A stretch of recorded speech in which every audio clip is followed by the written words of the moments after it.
welcome to the Freeride World Tour by Peak Performance. We are live here at the 2024 Georgia Pro, the first time the Freeride World Tour has been in Georgia, and we are fired up to be here. My name is Derek Foose. I'm here with my co-host, Katie Burrell. Katie, how are you feeling about being in Georgia and being with the Freeride World Tour? I am so excited to be here in Georgia. It's such an incredible venue, such an insane mountain range, and the conditions are just unbeatable. Yeah, it is spectacular. We've got a gorgeous day. We've got perfect snow conditions. We've got the best riders on the planet, all stacked up to put on a show for all of you at home and all of the Georgians that have come out to watch live here. This place is insane. So much fun. Yeah, this is the first time that this event has happened in Georgia, and it was a bit of a journey to get here, kind of the definition of planes, trains, automobiles with 3 plane rides and a 6-hour train ride and a 4-hour drive up through these winding mountain passes, but entirely worth it to get to the Svaneti region and this town of Mestia, which is in the Caucasus mountain range, because the food and the people are so welcoming, and there's such incredible history here. And I mean, not to mention the spectacular mountains. And I think it's just been big smiles and excitement for all of the staff and the riders as they've started to arrive in the region and realize what an incredible access point this is for freeride, for unbelievable snow, and for endless terrain as far as the eye can see. Yeah, truly, in every single direction, there's a lifetime of skiing options available. And the community here has been so welcoming to the Freeride World Tour. They've brought us into their homes, they've brought us into their lives, and welcomed, you know, the main street in Mestia is just covered in Freeride World Tour flags. Totally. And everyone's like, oh, the tour's here. It's incredible, and the welcome we've received is just so warm and spectacular. There's obviously a really core crew of mountain community here, guides, athletes, and enthusiasts, and it's been really exciting to be around that energy and to see the way that they've embraced the tour, especially knowing that this is the first of 4 years that this event is going to be happening here in Georgia. That's right. So let's take a quick look at what got us here. The format of the competition this year on the Freeride World Tour is, well, it's been nothing short of spectacular. Essentially, we're looking at 3 events. We're calling it the preliminary stage of the Freeride World Tour: the Verbier Pro, the Kicking Horse Golden BC Pro, and now the stop number 3 crunch time, the Georgia Pro. 53 riders, that's the full field. Then the cut after this event, and then our next 2 events are the FWT Finals, Fieberbrunn Pro with 2-run format, and then the Yeti Extreme Verbier, the big mama, the grand event on the Bec des Ros, the finals with 27 riders across all 4 categories taking part. So lots going on. Of course, the story today is going to be the cut. We've got a lot of riders who are nervous. Very many nerves jangling around up there. Oh, absolutely. I mean, there's so much strategy that goes into this 3rd event right up against this cut, because those first 2 events, they're taking the points into what we could call the playoff season, really. And so knowing that there's going to be either heartbreak or glory here for them today, the energy is... you can feel it, Derek. Yeah, for sure. There's a lot of hairs standing on end and a lot of like real questioning and re-questioning line selections and everything, because there's a lot at stake, and every single one of these riders wants to put themselves in the mix for FWT Finals. So we'll dive in a little bit deeper into what the cut means. It is crunch time here at the FWT Georgia Pro, and in all 4 categories we have got some serious heavy hitters sitting on the outside looking in at that cut. Some of these riders need a win here if they want to move on and secure themselves a coveted spot in the FWT Finals at Fieberbrunn and Verbier. And it is going to be fascinating to see who plays the strategy game and who goes all in for glory in Georgia. Is it going to be a dice roll, or is it going to be a scientific dissection? I think we're going to maybe see a little bit of both. Well, I'm really excited to see the way that some of these athletes are going to approach this face.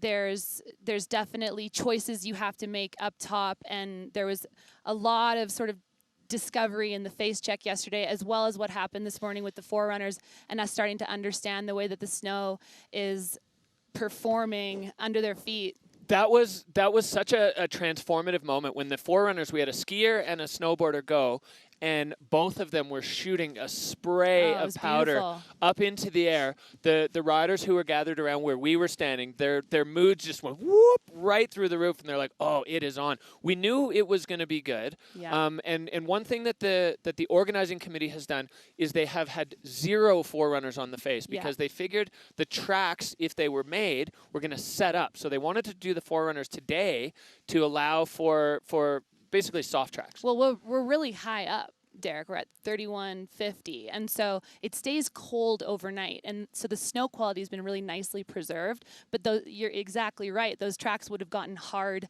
fast, and so essentially, what people are going to get into today are heli ski turns, effectively. Absolutely. The first riders in the first category. I mean. It's just beautiful snow. Yeah, exactly. So we are going to dive into this face because it's brand new, never been used on the tour, never been used for a freeride competition at all.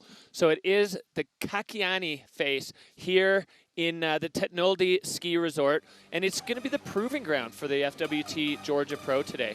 It is a brand new competition venue, and it is littered with options for different lines, takeoffs, wall to wall.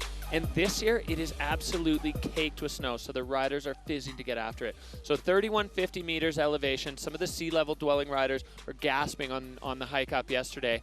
And don't let that 37-degree average pitch fool you. It is so steep at the top. You can see here from the drone shots just a multitude of options. This is complex terrain. So face check and the inspection that the riders have done is going to be everything, because a lot of these things roll away completely. They're very blind, and if you don't know where you're going, it's going to be a struggle to get it done. It was really interesting watching the riders sort of approach the face check yesterday in the way that they were having to look at the face because of how blind it is from up top, and then how much information you get as a result of it being so blind up top, such a committing drop-in, and then circling around it, taking a look at it from sort of the looker's left, and then coming around to the bottom and having a whole other realization that actually the fall line is complicated. It sort of splits down the center, and so there's going to be a suck left or a suck right, and you've got to commit and choose which side is going to showcase your riding better. Yeah, exactly. And within that commitment comes, at least on some of these features, a commitment to the powder side or the suncrust side, because the stuff that's west facing is definitely had some sun effect on it, and it's a little bit crusty, where the stuff that's more northerly facing is pure powder, which is going to be spectacular for these riders to get into. Totally. It seemed like some of them were going to go for it regardless of that crust because of how exciting some of the features especially are. Exactly. All right, let's take a look at the day we have here for the Georgia Pro. Spectacular weather. It's -6 Celsius. That's 21 Fahrenheit for those of you still using that system. 5 kilometers an hour wind out of the east, so just a gentle breeze kissing the face, and 5 out of 5 snowflakes. Snow conditions are unreal, and the riders are so stoked to get on with this. So, Victor De La Rue drew bib #1 here for snowboard men, and I've never seen somebody draw bib 1 be so happy about it. I can't think of anyone better to open up the face. I mean, he's an absolute weapon, and I can't wait to see how he sets the tone for the entire contest. Totally, yeah. So you can see here, this is the big picture of the entire face. That giant Peak Performance inflatable arch is just looking tiny at the base of this Krawczak face. And the Caucasus Mountains, I mean, we rode the chair up yesterday, Katie, and I think all of our jaws were just hanging down. Drooling. I couldn't believe how beautiful, how rugged, and honestly how accessible. Like from this Tenoldi resort, you could spend years just going tick, tick, tick, tick, and riding lines next to the last thing and never run out of stuff to do. Oh, absolutely. I mean, slack country is a bit of a misnomer here. You're right into serious mountains as soon as you just take 2 chairlifts, really. It's such a simple setup resort, or simply setup resort, but the access point is unbelievable. And we're so lucky with the weather that we have today. We're so lucky with the snow conditions. All right, we are going to take a look at the people who are going to be deciding the fate of the riders today. This is our judges panel. We've got Laurent Lolobes, Bertie Denervaux. Those are our 2 FWT commissioners. Both have been doing it for years. Michelle Manning out of Salt Lake City, new American judge this year. Laurent Larry Gauthier out of Whistler. And Shandro Chopikashvili. This guy is the man. He's from right here in Georgia. He's going to be our video judge, and he has helped us with everything. Every little bit, Sandro's like, oh, I know a guy. Oh, I know the people. So that's our judges panel. They know exactly what they're doing. They know what they're looking at, and they know what they're looking for, and we can't wait to get after it. The FWT Georgia Pro is going to be right back live after this break.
Welcome back to the Freeride World Tour by Peak Performance. We are live at the Georgia Pro 2024. My name's Derek Foose. I'm joined by Katie Burrell.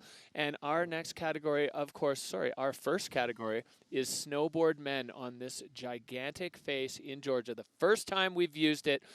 We're going to take a look at where we are in the big picture right now and what it's going to take for the riders to move on. These are our overall rankings. Victor De La Rue has 2 wins. No matter what happens here, he's going to be scoring 2 as it is best 2 of 3. Timm Schröder, Michael Mahn, that's your top 3 right now. And then looking down at the cut line, John Powell on the good side of it. And then the rest of these riders, Ludovic Guillot-Diat and Cody Bramwell kind of rounding it out. Some of these riders are sitting lower in the rankings. They're going to be looking for nothing but a win today if they want to put themselves on the other side of that cut. Exactly, Derek. Talk to me about someone like Cody Bramwell, who we know has such an incredible bag of tricks and such a strong approach to a face like this. Is he going to be going big? Or is he going to be going for it? Yeah, so here we're both, just before we get into that, Katie, this is our start list. This is who's going to be dropping and in what order today. The way that the bibs were drawn at the riders meeting, we have Victor De La Rue in first place, following him, Ludovic Guillot-Diat, Jonathan Penfield, Hugo Serra, and then, sort of as we get down into the end of that, we have our local Jaba Skhvediani, and he's going to get to be in sort of the middle of the pack, and we're looking at this American trio to close off the start list. Yeah, rounding things off with the stars and stripes. So as we see our riders up at the top getting ready, that is the man in the fire bib, Victor De La Rue. He is going to be the first rider. He's stoked on his board. He got his gear finally this morning. So we are going to take a look at the Peak Performance Fun Bet fan favorites. This is who you think is going to do well. So these numbers, these percentages that you're going to see at the bottom of your screen, the Peak Performance Fun Bet fan favorites. So 88% of you feeling like Victor De La Rue is going to put himself onto the podium. Cody Bramwell, 51%, and Liam Rivera, 39%. Both Cody and Liam have been struggling this year, but both of them in seasons past have absolutely blown our doors off. So we know they're capable of it. Katie, you were talking about it. I mean, the mindset's got to just be all in for these riders. When it happens, it's incredible when everything clicks for some of these guys. And so it's just, it could be anyone's day. Yeah. We've been talking about that a lot, kind of back in the hotel and on our many hours of travel together. The stacked talent level of these fields in all 4 categories really has it that whose day is it? Because there's nobody in the field that can't win. Yeah. If it's their day. 100%. And I think people are going to be coming out guns swinging or guns blazing for today. Yeah. So a word about Victor. Going into finals, we're going to be taking the best 2 of your first 3 scores. So Victor already has 2 first places. So if he gets another first place, it's not like he's going to be sitting on 30,000 points. He's going to be sitting on 20,000 regardless. He will just be throwing away a win, which is an insane thing to say, but that's the way it works with best 2 out of 3. So our first rider is in the gate. It is Victor de la Rue, 34 years old. He's got a couple of overall titles. He's got a bunch of wins on the Bec de Ross and at Kicking Horse and in Verbier already this year. This guy he took a year off for injury, and he's come back with just, as you said, a fresh mindset. And we are live at the Georgia Pro with Victor de la Rue.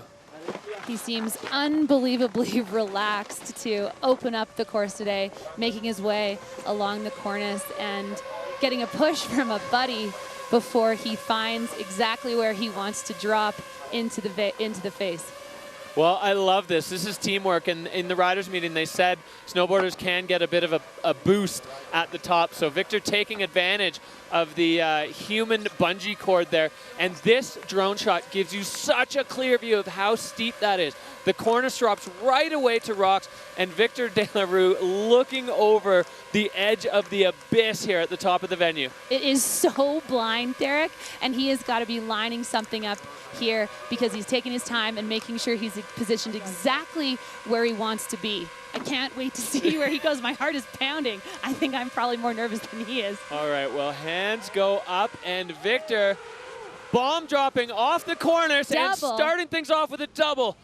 He is our 360, making his way down through beauty turns, finding another 360, and woo, just sneaking underneath that rock. Yeah, just redirecting there. Victor de la Rue now coming into this lower band, backside 3, another perfect stump. 3 360s in, and he is now setting up above this exposure. Victor de la Rue coming into another big feature. Backside 360 stomps it, and now just mocking out of the bottom of the venue. What a beautiful run, finding some air on these wind lips, enjoying that unbelievable snow. And butter, this man is on fire. Oh, man, Victor de la Rue just nose buttering through the powder at the bottom of this face. He is fired up. What's this going to do to the mood of the riders at the top? Some of them are going to be so stoked, and some of them are going to be like, oh, my God, Victor just did it again. Shaking in their boots after that performance, just giving the low fives to the snow, touching. You can see how gentle and beautiful that snow is. So good. The snow is so good, he says. You heard it from the source. All right, Katie, take us back through this replay. Massive double to kick things off. He looks so comfortable in the air. Beautiful turn, setting up for his first rotation. 360, sneaking under that rock, lining it up for another one, spinning. Backside 360, stomping it, beautiful, and finding his way down to his the end of his run where he was just milking. Yeah, holding that nose press for ages. I mean, to me, that bottom part after all the features was just indicative of how much fun he had, as we see Victor's score coming in now, and he is going way up, 94.33. Wow, the judges are putting themselves into a serious position, dropping that score first, but it's hard to argue with it from what we just saw. There is the hot seat for Victor again, and he is first to drop, so he's going to have to sit for who knows. Well, who knows, yeah. I mean, we heard him say after the snow was so good, and he said, finally. It's been a while since we've had truly banging conditions at the Freeride World Tour. And so all the riders, as we've just been kind of seeing over and over again, they're so fired up. All right. So we are going to check in with our reigning Freeride World Tour champion, Ludovic Guillot-Diat. I'm really happy to be here. It's maybe my last competition on Freeride World Tour, and I will be here with a smile. And for sure, I will do everything to win this competition. Well, he is going to have everything to win this competition after what Victor de la Rue just threw down. He threw down the gauntlet to the rest of the field, and just a joyful run. So Ludo right now sitting in 11th. If he's first, he makes the cut. Anything in the top 4, it's a maybe. And then below that, it's a no. So Ludo needs a strong day today. He needs a big finish as we see him digging his way into the cornice, Katie, and he is on course now. You can see how steep it is at the top, and he's finding his first air right away, boosting off of that and making his way through the top section. You can see how beautiful this snow is, and he's enjoying those turns as he finds his next features. Yeah, taking the same one Victor took, but on a slightly different angle, and that's because he was stepping into this backflip and under-rotating, and right to his face, unfortunately, for Ludo. Oh, I hope that the snow is as soft as it's looking. He's still going to send a big booster there and enjoy these last few turns, setting up for this gully feature and mocking out. Well, that's a tough one for Ludo. One of the hardest things about visual inspection is understanding the scale of the features. When you're looking at a mountain this big, is that 3 meters, is it 30 meters? It's so hard to tell from the bottom, from the other ridge with binoculars. So Ludo, I think, possibly overestimated the size of that because he went off and he tossed the backflip. He set it well, but he just came up short.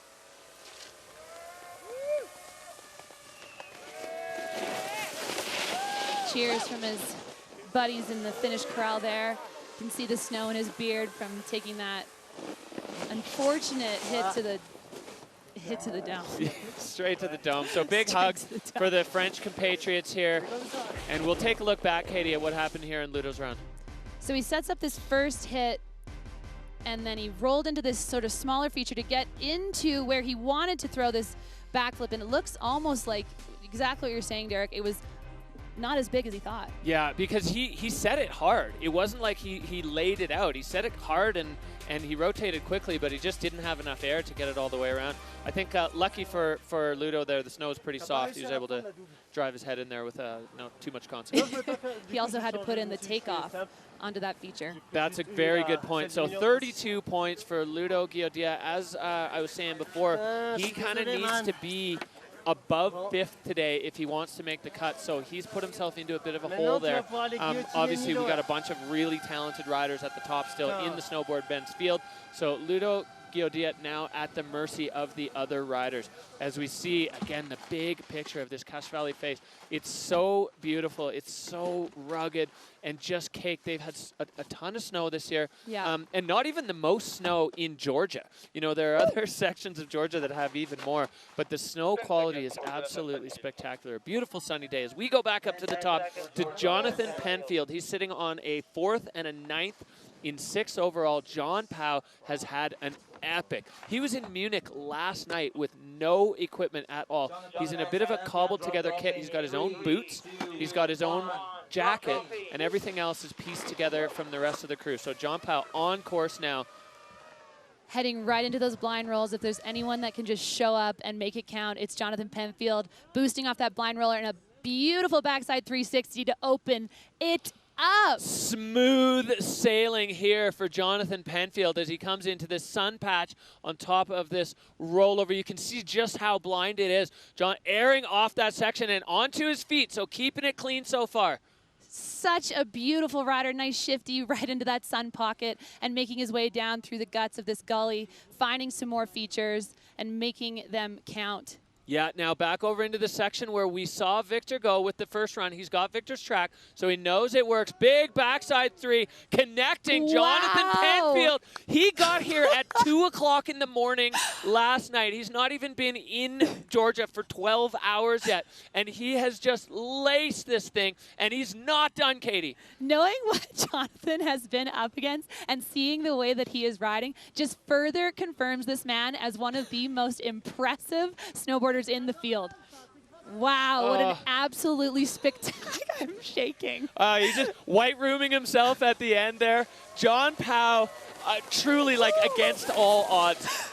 He couldn't have faced more adversity, and he just laced that run so well. Big hugs for Victor. Victor was another victim of some lost luggage. He got his this morning. Katie, let's look at this replay. Let's see it. So he heads into that blind roller, nice grab, and then right into a backside 360 off of that second air. totally blind. I can't express that enough. And the landing just looked so soft. This one kept rolling to vertical. He had to pop off his tail just to get into the air, up onto this, getting the method there. That, I hope that one of the still photographers got a piece of that one. And then coming into this rugged bottom section, back three, just like we saw Victor do. So smooth. Unbelievable run. Finding that last Yeah, hit he there. got an extra feature. Nice shifty, and then just enjoying that blower pow. Wow, I am so impressed. All right, well, the line tracker just showing John Pow's path down the mountain today as he has found, I mean, he only saw this for the first time about an hour and a half ago. So he got into town at 2 o'clock in the morning, got eyes on the face an hour ago, and he just put down, what is it going to be? Is he going to go up into 88? Into second for Jonathan Penfield. Unbelievable for performance for this man. That is a great score for what he just put down. I am really excited for Jonathan. What adversity. What adversity. That is just spectacular. So happy for this man. Oh, man. I wonder if he got any sleep last night or if he just kind of rolled into that. He got into town at 2 o'clock in the morning, John Pow, and then gave himself only an hour. Just hitting the group chat. Is there anyone got goggles? Who's got goggles? Anyone got Who's got an gloves? airbag? Who's got gloves? He had his own boots and he had his own jacket and the rest of it. Anyway, we got to move on because there are so many more riders here. Wow. We're going back up to Hugo Serra, the French rider living in Verbier. He's another one who's kind of put himself in tough. He's got an 11th, but then a 5th in kicking horse, a solid result, so he's an 8th overall. Hugo looking to finish anything above 4th, and he's going to be sweet. He's dropping in. See how blind that entrance is into that huge first air. Clearing all those rocks, and now Hugo picking up a ton of speed in the open bowl into this windlip section. We've seen a couple riders take this different ways. Here it is, first frontside 360, snaking under that cliff. I think it Excellent looks closer control. than it actually is there. Maybe. Another beautiful air. Wow, he's getting so much airtime. That's really, really nice. And making his way into this rocky feature above some exposure. What's he going to do here? Setting up for a double, boosting and mocking out of the bottom of this venue. Beautiful run for Hugo Serra. He's I mean, he's such a stylish rider. He's a tall guy, and he's just so clean. I love the way he rides, and I'm so happy that he put one down to his feet there. And that was fast. Yes, Top to bottom. Yeah, I think we'll see on the line tracker. He went very fall line. You know, there was no messing around. He was the first guy to get up above and turn that air that Hugo or that John and Victor hit into a double by pumping off that meatball above. Really strong run for the Frenchman. So the vibes here in the finish line just immaculate. Everyone is so fired up. Katie, let's take a look back at this run. So you can see him boosting off of this first blind, huge air and making his way into this top section of this course. As you mentioned, Derek, he rode so fall line, hitting that first frontside 360 and making his way under that rock to head into the guts of this thing. Another beautiful air. And then he worked himself right to find this meatball set up for the double, which is a beautiful line choice and shows just how committed he was. And it looks to me like Hugo did his homework. Absolutely, yes. Very, very fall line run. He had some really nice air and style in there. The line score is going to be through the roof. Hugo is stoked. He's got shouting out all his sponsors at home. Victor De La Rue sitting there in the hot seat, just giving a big point to his buddies. Well, let's see if we can catch up with their conversation here. All right, well, they don't have much to say, but the judges have a 77.67, so sliding in just behind Jonathan Penfield. And Hugo's, I think he's looking pretty stoked with that. You know, he was looking for a solid result here to get himself onto the good side of the guide. He did his part. The judges also did theirs. And both Victor and John Pow, just a slight nod right now, but we are only halfway through, not even halfway through this snowboard men's field. This is where we stand right now. Victor, Jonathan, Hugo Serra, and And of course, Ludo with the fall. So we're going to go straight back up to another French rider. The French snowboard community is just churning out tour riders at the moment. Gabriel Bletton, he's got a 7th and an 11th so far in the 2 stops on the FWT. This man's sitting high in the rankings in the FWQ for skiing. He's sitting 11th overall, so he's got some work to do if he wants to move up. If he finishes first here, he's in. 5th or lower, he is out. So there's that little middle ground, but Gab Bletton is going to want to win here today and secure a spot in finals. Here he goes, heading into that first air, our first goofy rider of the field today. Nice grab off that top air, making short work of this next section and finding a hit. Yeah, in an untapped zone. No tracks over here, so Gab Bletton kind of going out of sight and popping up on the top of this this other section as the drone looks to pick him up in this completely untracked section. Look at how spectacular this range is. He's finding his way into a chute between these 2 massive sort of...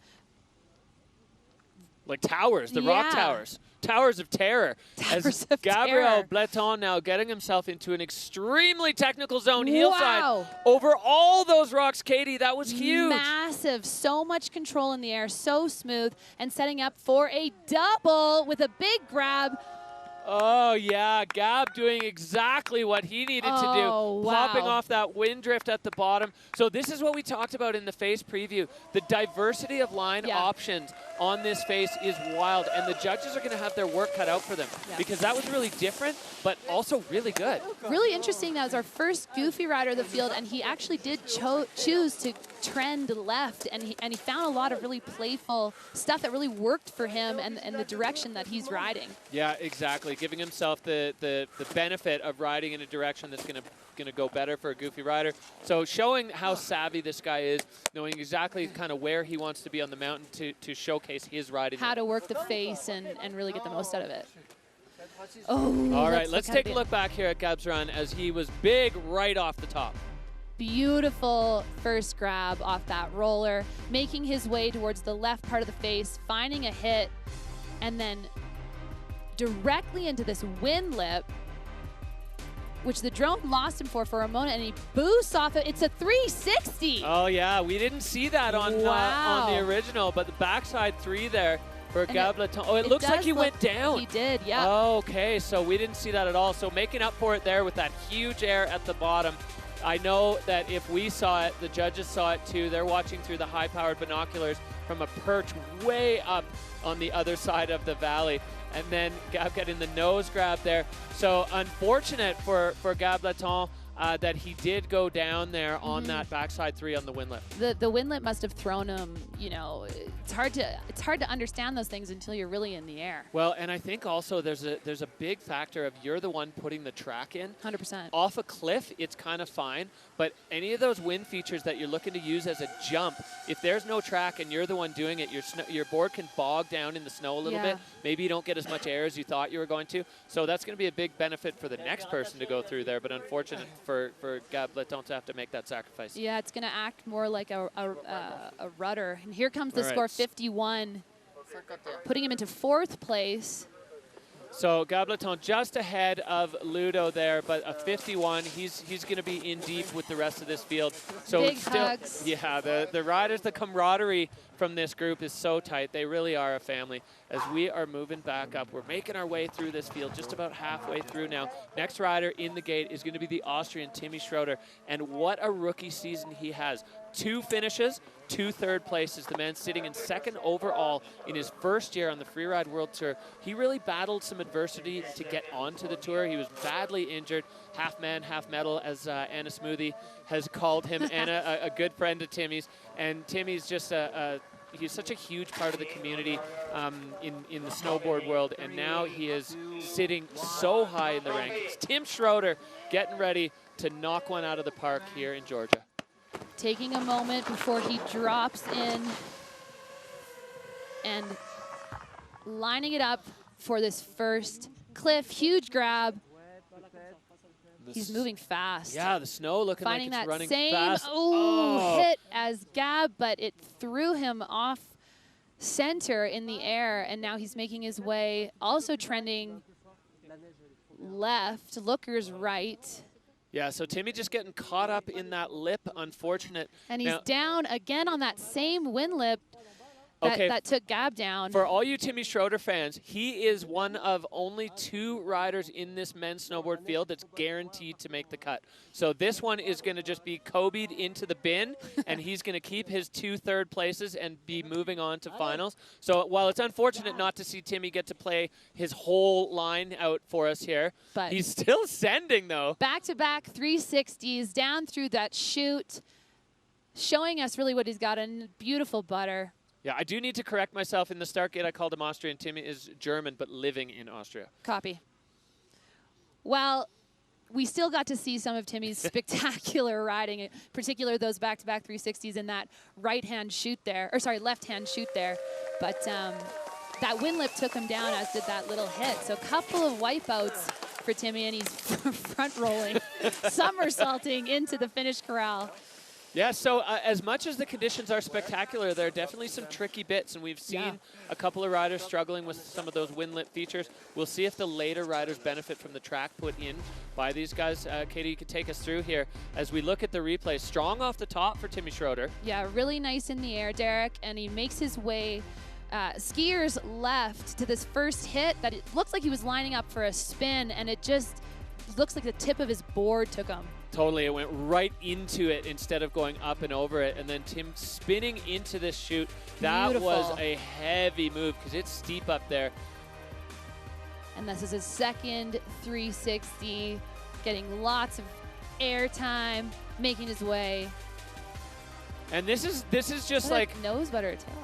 Yeah, the riders are so fired up with the powder, with the conditions, that they're just buttering through the finish flats because it's so much fun to do. This is what all these riders have been waiting for. You make the tour, and you know it's the dream locations, and then you get conditions like this in the Caucasus. So score coming in for Timmy, that's going to be a 29.67. A couple falls, that's going to be 6. That for sure a throwaway result for Timm Schröder.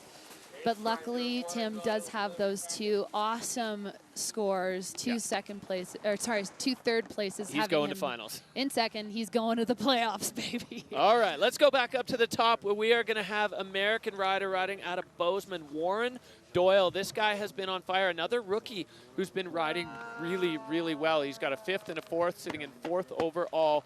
And basically, if he finishes 1st or 2nd, he's in for sure. And anything below that, it's a question mark. There's no line where below which he doesn't make it, but it really depends on what some of the other riders do. So with Gab going down and Ludo going down, that's kind of going to be helpful for Warren. But Warren doesn't want to benefit from other people falling. He wants to benefit from a sick run here at the Georgia Pro, and he is on the venue now, making his way across the cornice here. This is a classic cut day run, Derek, with the pressure being on.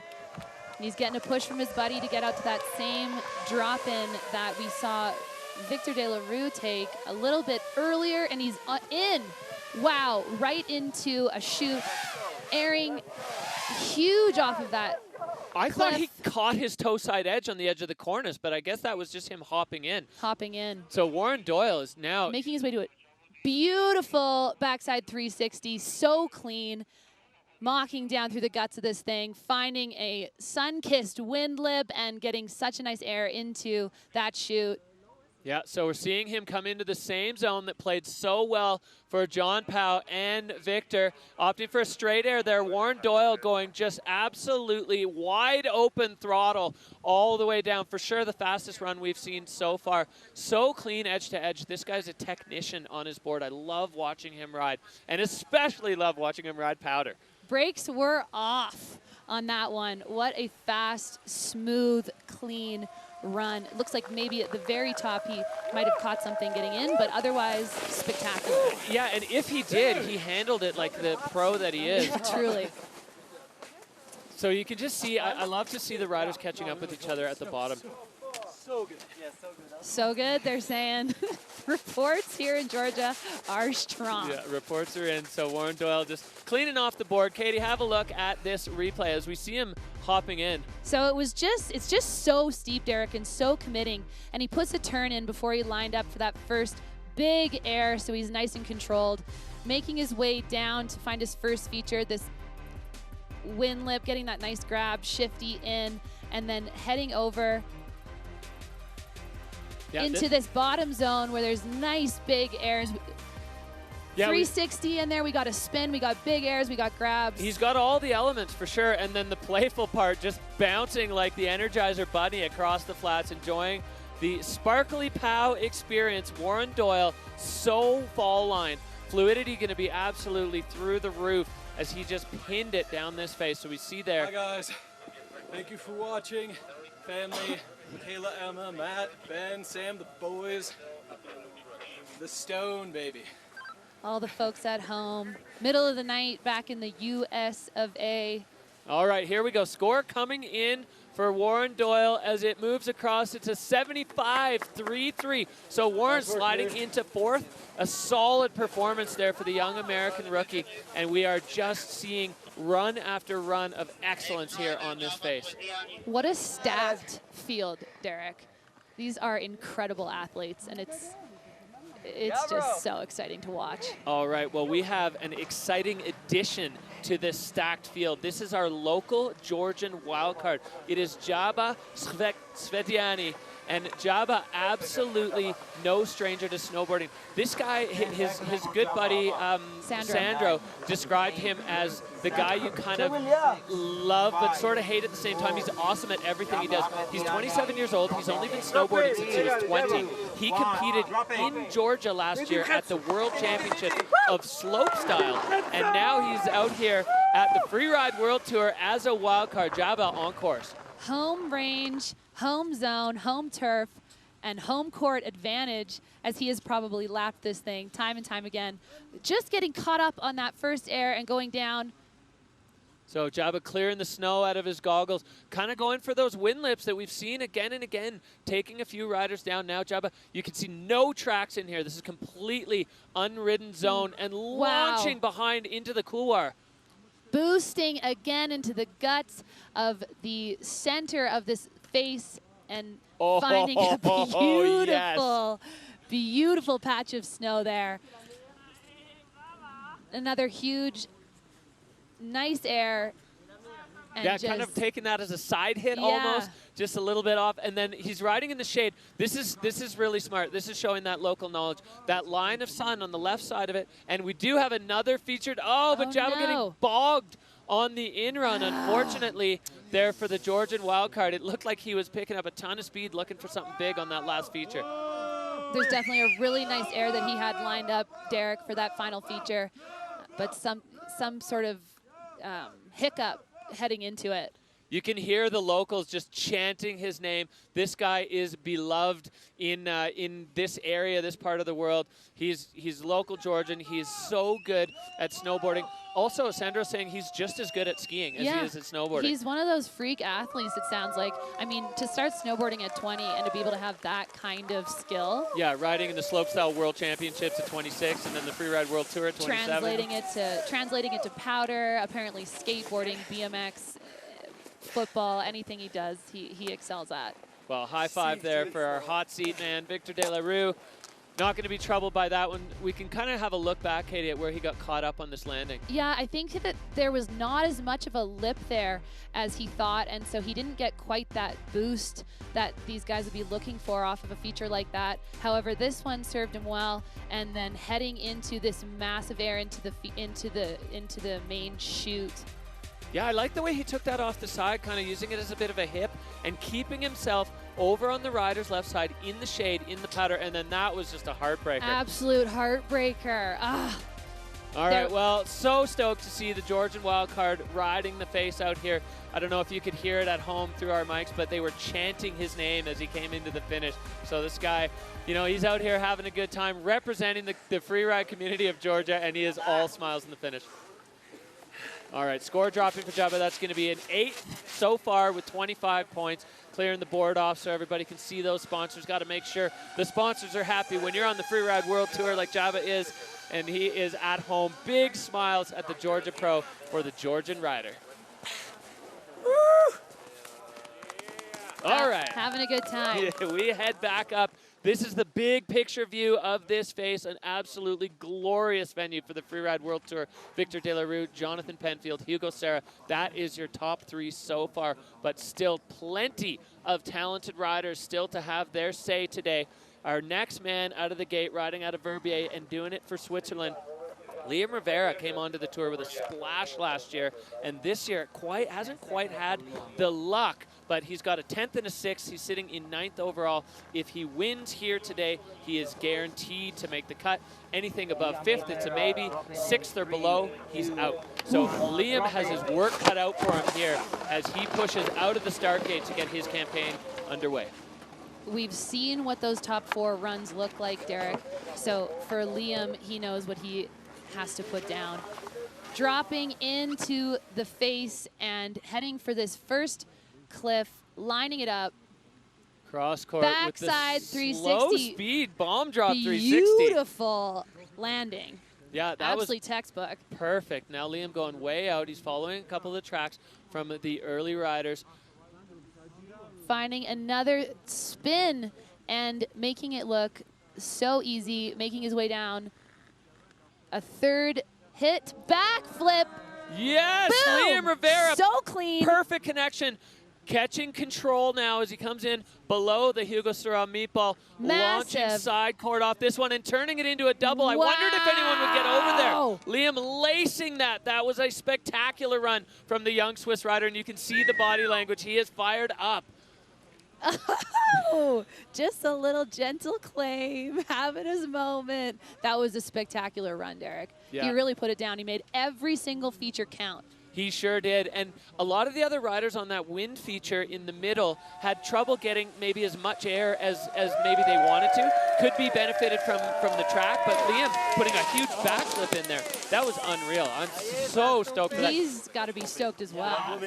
The handshake. that was very official. Yeah, all business here at the finish line of the Freeride World Professional, Tour. gentlemen. Very professional.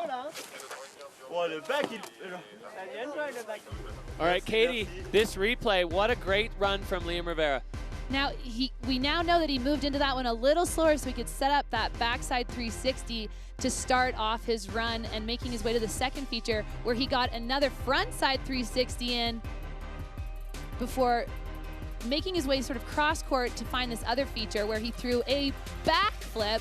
Look at how clean, so smooth. That landing was impeccable. Yeah, connecting the tail and then taking this one on a slightly different angle to allow him to do this. So smooth, turning that into 2 massive airs back to back to finish off that run. Look at just how comfortable he was, putting in a little bit of a brake check. That was just absolutely glorious. And then down here, white rooming himself. You gotta get those face shots when the snow conditions are like this. So a great run from the young Swiss rider and a big answer after a couple of tough events for Liam. Totally. So the judges now, they've got their work cut out for them. Is that going to trouble Victor? I don't know. I mean, Victor's top was really strong. Liam got the backflip there, but Victor three'd in the bottom section, but Liam got a whole other cliff after that. Well, they've had their say now, and the score coming in 86. Woo! So Liam into a podium spot in 3rd position. Ooh, well, there's definite connotations here towards the cut. Liam did what he needed to do. If it was first, it was a guarantee. If it was in the top 5, it was a maybe, depending on what other riders did. So he's in that question mark zone, but we have no breaks of the Freeride World Tours. We go straight back up to the top, and our next rider, another one we know is capable of delivering fireworks. It is Cody Bramwell, the guy in the gate. This guy was in a 3-way battle for the overall title with BMO, Blake Moeller, and Victor De La Rue a few short years ago. Last year we lost him to injury, but now Cody is back. And he wants to win here. That's what's in his sights. In the crosshairs is a win. So Cody Bramwell going to be going out hot today as he gets excited. I get excited to watch this man ride every single time. So do I, Derek. I love Cody's style. I love the way that he approaches snowboarding and free ride, and it's just so smooth, it's so stylish, and it's so explosive.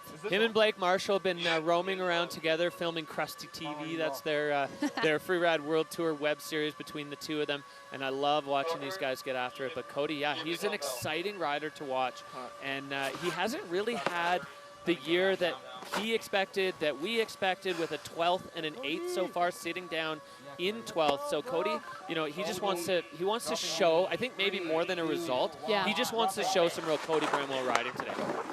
Everybody knows what Cody Bramwell is capable of, and we are about to see what he's going to put down on the Skhvediani face with a huge air off that top. That is a massively blind into this face. Firing into that wind lip and continuing across. Same wind lip. And he's on his feet, so. Yeah, we've seen that one take a couple of riders out. Now Cody coming back across towards the riders right into this chute. It's so steep in there. Cody going so fast up and over above this huge exposure. My. Billy goating his way down through somewhere no one has been before and finding a massive cliff. Huge 360. Backside 3 off that wall. Holy smokes. Sticking a massive, massive backside 360. Biggest air of the day so far, for sure, for Cody Bramwell with a huge 360 off it. Pinned. Throttle cracked wide open. Cody Bramwell. We finally saw Cody Bramwell show up at a tour comp. That is classic Cody right there, the cliff jumping extraordinaire. Putting it down on snow. Victor is in shock and disbelief at how big that was. Oh. Well, Victor loves it. How'd you go? For now, I'm third. Maybe now fourth. Well, Liam Rivera. Okay, Katie, let's have a look back right out of the gate. That huge air to kick things off. Massive, and he just makes it look so smooth and so easy. Big air off of that wind lip, getting in a grab before he enters the chute and making his way through a super technical entrance to find essentially a billy goat down through this chute to line up a massive cliff. Well, this is just a testament to Cody's line scoping abilities. He had to thread that needle and then popping the backside 3, connecting beautifully, maybe getting a tiny bit sat down as he kind of tail pressed out of it. But in the powder like that, I mean, anything other than that, you're going to bury the nose and go front punch. So Cody, oh, I'm so happy to see that as now. You did some weird shit again, eh? The judges love it. Look at the line score, fluidity control, Erin style, technique. He's waiting, I'm sure his heart is pounding. Oh, they're gonna duck me on that last one for sure. He's referring to where he something decent. Put his hand down there on that 360, but so smooth in the air, so stylish in the air. Absolutely, yeah. So the judges now getting to work. They've got their 5 criteria that they are working with. We saw the bars all lit up. The line score there for Cody Bramwell, obviously huge. Possibly, if there's anywhere they could ding him, it's a bit on control, as he did have that tail press and maybe a little bit of a hand down. That would be a stage 1 maximum. Sure. But on, you know, there is a little bit of give and take on an air that big. For those little, little baubles, borderline to even call it a bauble. And I mean, where he's getting docked in control, he's going to make up for it in creativity, because we hadn't seen a line like that. Absolutely, yeah. And Erin Styles, 360ing off that one. I'm gonna get shit score. Well, Cody's so nervous. He's. It was a lot of fun though. A lot of fun though, he says. Gotta be happy anyway. These moments of the riders in the finish, you know, Victor's kind of maybe stressing a little bit. Cody's stressing a lot. You can hear it in his voice. What the fuck did you do? Here we go. Score coming in. It's going up, up, up. 83-6-7. So Cody Bramwell into 4th. A strong run there for the British rider. And Victor De La Rue fending off a huge challenger for that hot seat, as this man has never sat anywhere but first so far in the 2024 FWT season. And that's a big, big challenger. Battled off by Victor De La Rue, right back up to the top here of the Georgia Pro 2024. This face delivering the fireworks we hoped for, we wished for, and now it is on. So our next rider out of the gate is American Michael Mon. This man living in Bozeman, Montana. He's actually, he's been roaming around. He's been in Denver for a bit, but he's going back to Bozeman, I think. He's got a 9th and a 2nd and sitting in 3rd overall. Anything over 5th, and he is guaranteed to make the cut. Anything below that, it's a maybe. Michael Mon on course now. And when Michael Mon laces it, he absolutely laces it. Lining up his first air, getting really nice and making it a double. What a way to start. So technical there for Michael Mon now as he just executes this board control that he has become known for. Wow. Backside 360, mocking down into this wind lip. Nice big shifty in the air there. Michael going huge, but needed to slow down on that heel side turn and got tossed just a little bit. Now Michael going cross hill into this big double. Fall line riding for Michael Mon, absolutely pinned. Definitely a little bit of an error there on that butt check. On the brake check. Yeah, but incredible riding for Michael Mon. Wow, and just how fast that one was, top to bottom. Oh, he was flying. 2 doubles, a double off the top, a double off the bottom. Just goes to show how much speed Michael Mon really can take. Getting himself a Tim Hortons double-double there on his run. Woo! Hands up. I mean, it's so much fun for these guys. Yeah, so Warren and Michael, roommates in Bozeman. Those guys travel and hang together. They're best friends. They're so stoked to be on the tours. He gives a huge hug of congratulations to Victor De La Rue. Such good energy. All right, let's take a look back. Just Michael Mon throwing the heart there. He's really just the nicest guy. So he's the only guy to take this start feature as a double. Which is ballsy because that is, it's tricky getting in there and very committing. Finding his first feature, beautiful backside 360, making his way into the guts and hooking over to find this wind lip. Where he took so much speed into it, tweaking it out. And then this is where he needed to slow down. He had to throw the board sideways. He got bounced off a track there. Yeah. And it just kicked the board out from under him. Quick recovery for Michael Mon, popping off this one, getting the grab. And then smoking into that double. He's moving so fast. Yeah, so really strong run there for Michael Mon. You can see the line tracker just, there's hardly a single deviation out of the fall line there for Big Mike. As we now wait for the scores to drop, you see Victor De La Rue still in the hot seat. He was the first rider to go. That can sometimes be a disadvantage with the judges as they use your run to set the tone. 68.67. So Michael Mon into 7th position. So that is going to be interesting. That is going to be interesting to see how that shakes up things in the overall. We're going to let the mathematicians do the math behind the scenes. Victor, John Penfield, Liam Rivera. That's your 1, 2, 3 with Cody Bramwell and Hugo Serra. Rounding out the top 5 in snowboard men as we are coming down to our last few riders. We are going back up to that start gate. Such an intimidating start as it just rolls away completely blind as soon as you push out of the gate. This man, he is stress-free right now. What a long sit he has had in the hot seat. 11 riders through, 2 to go. So next man in the gate, Brian Stenerson, holding on to a 6th and a 7th for the Tahoe rider. If he's first, he's in. If he's 5th or above, it's a maybe. Anything below 6th, it's a no for Stenner. So he is looking to get it done, and a strong start here for Brian. Into that first air, Derek, and making his way. Wow. Well, just the level of riding here is so impressive. Now, Stenerson coming on the other side of this. He spun. That was a spin on the back side of that buttress. Sure. Not sure which way he spun. Couldn't quite see it, but he's made his way into somewhere we haven't seen before in a. Oh, looked like he caught a shark there, but managed to keep it on his feet. That was a tense moment as Brian Stenerson now up on top of the meatball, turning it into a big double for Stenerson. Really strong run there. Wow, he had a lot of time in the air off of that bottom feature, and he's just boosting through this bottom section.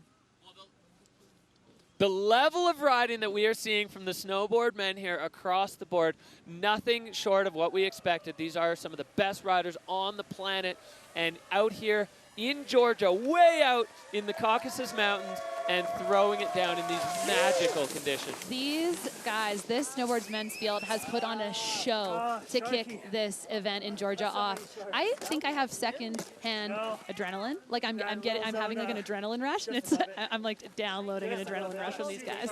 It's so fun to watch them ride, to do their thing, to express themselves, and in fantastic conditions. All right, well, getting things cleared off as we take a look back at Brian Stenerson's run. He set up that first air so nicely, Derek, really smooth, and then made his way into this, where we get to see it was a backside 360. Yeah, that was cool. Nobody else has hit that feature in that way. Yeah. We kind of lost him in his run. And then really technical here. His board just getting bucked out from under him, but he didn't go down. I think that the snow must have been inconsistent on the top of that feature, and then he's just boosting off of this bottom one. Yeah, laying the tail down first so you don't bog the nose and go flipping forward.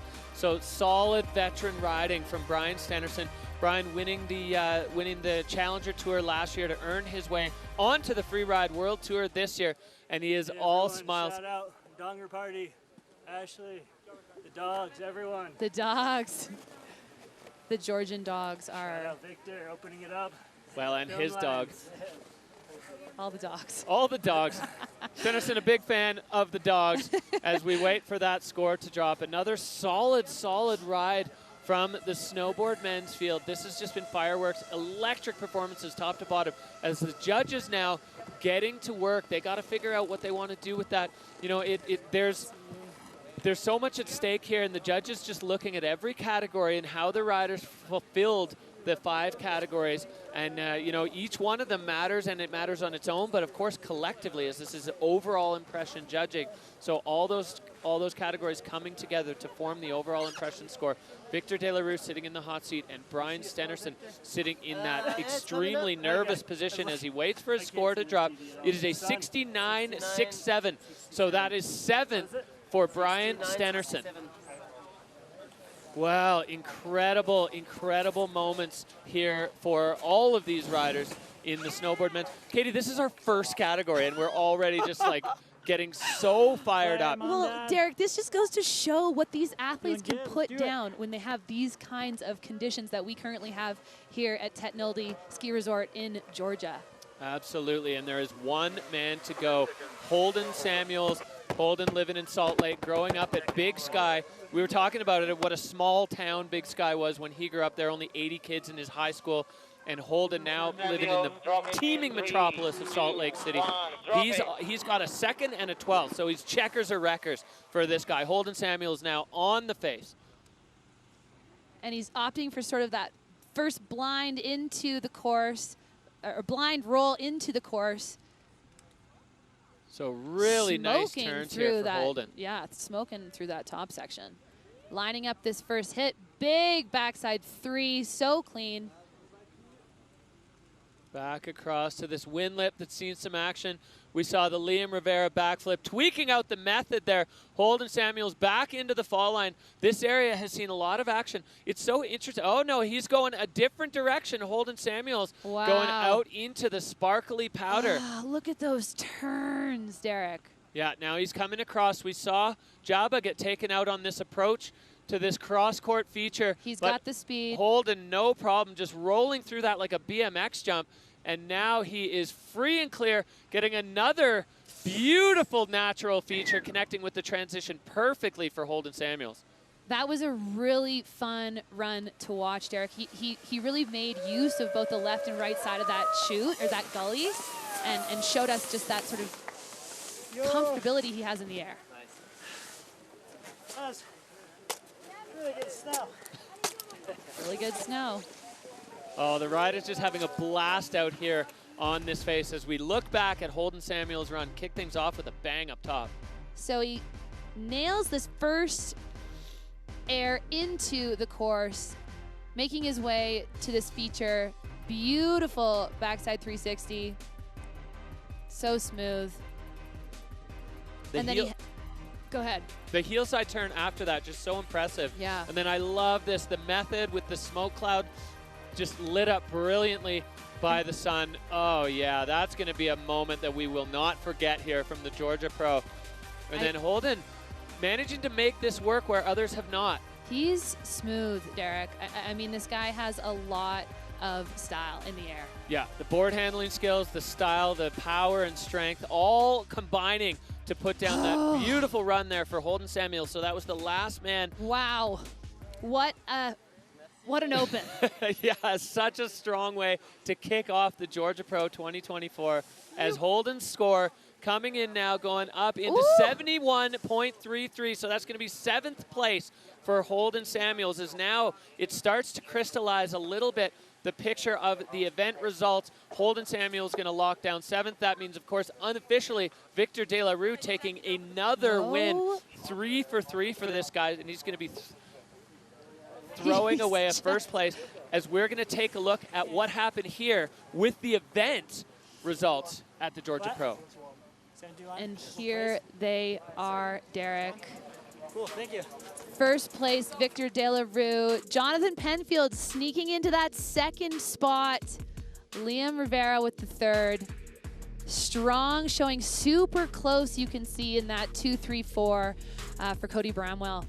Yeah, great to see Cody coming back, swinging, and then we saw a couple of tough crashes here at the back end. Ludo, Timm Schröder, and our local wildcard Jaba kind of going down swinging, which you love to see. All of them are intact, okay, and perfectly fine at the bottom. So here we go. This is your top 3 at the Georgia Pro.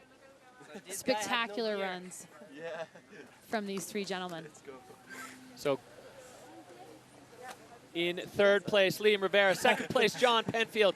And, of course, the man, Victor De La Rue, locking down the win. Now, let's see what's happened with the overall. So Jonathan Penfield has jumped way up into 2nd overall. Timm Schröder, and there is the cut. Wow. Liam Rivera jumped over it. Warren Doyle bumped down below it. So Michael Mon just on that that advancing spot. Hugo Serra, Cody Bramwell, Brian Stennerson, all those guys unfortunately below the cut. So those are your 6 men going on to the Freeride World Tour Finals. Gabriel Bletton and Ludovic Guillot-Diat on the outside looking in. A big shakeup there in the snowboard men overall field.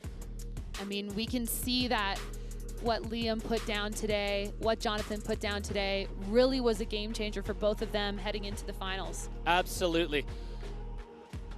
All right, we are going to go down to the finish area with the man, Victor De La Rue, with another big win on the tour this year, riding powder. Victor, tell us about your run. That just looked like so much fun. Okay, tell you if you can say Victor De La Rue, not De La Rue. De La Rue. Nice. Victor De La Rue. So yeah, thank you so much.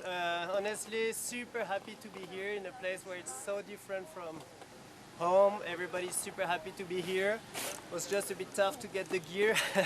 like Penfield, for example, he didn't he even ride with his staff. I just got my board this morning at 7 a.m. So lots of happening. And just the venue here was super fun, super cool, and the snow was so good, so we wish we could do like so many comps like this. So thank you, Georgia. It was so cool.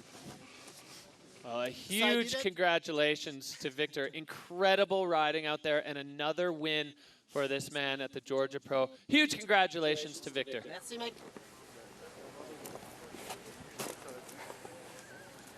All right, well, that wraps up Snowboard Men. Incredible riding, incredible show that we've had from these guys across the board. Holy smokes, Derek. I don't know if I'm cold. I don't know if I'm hot. That was a spectacular show.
Well, we are back live.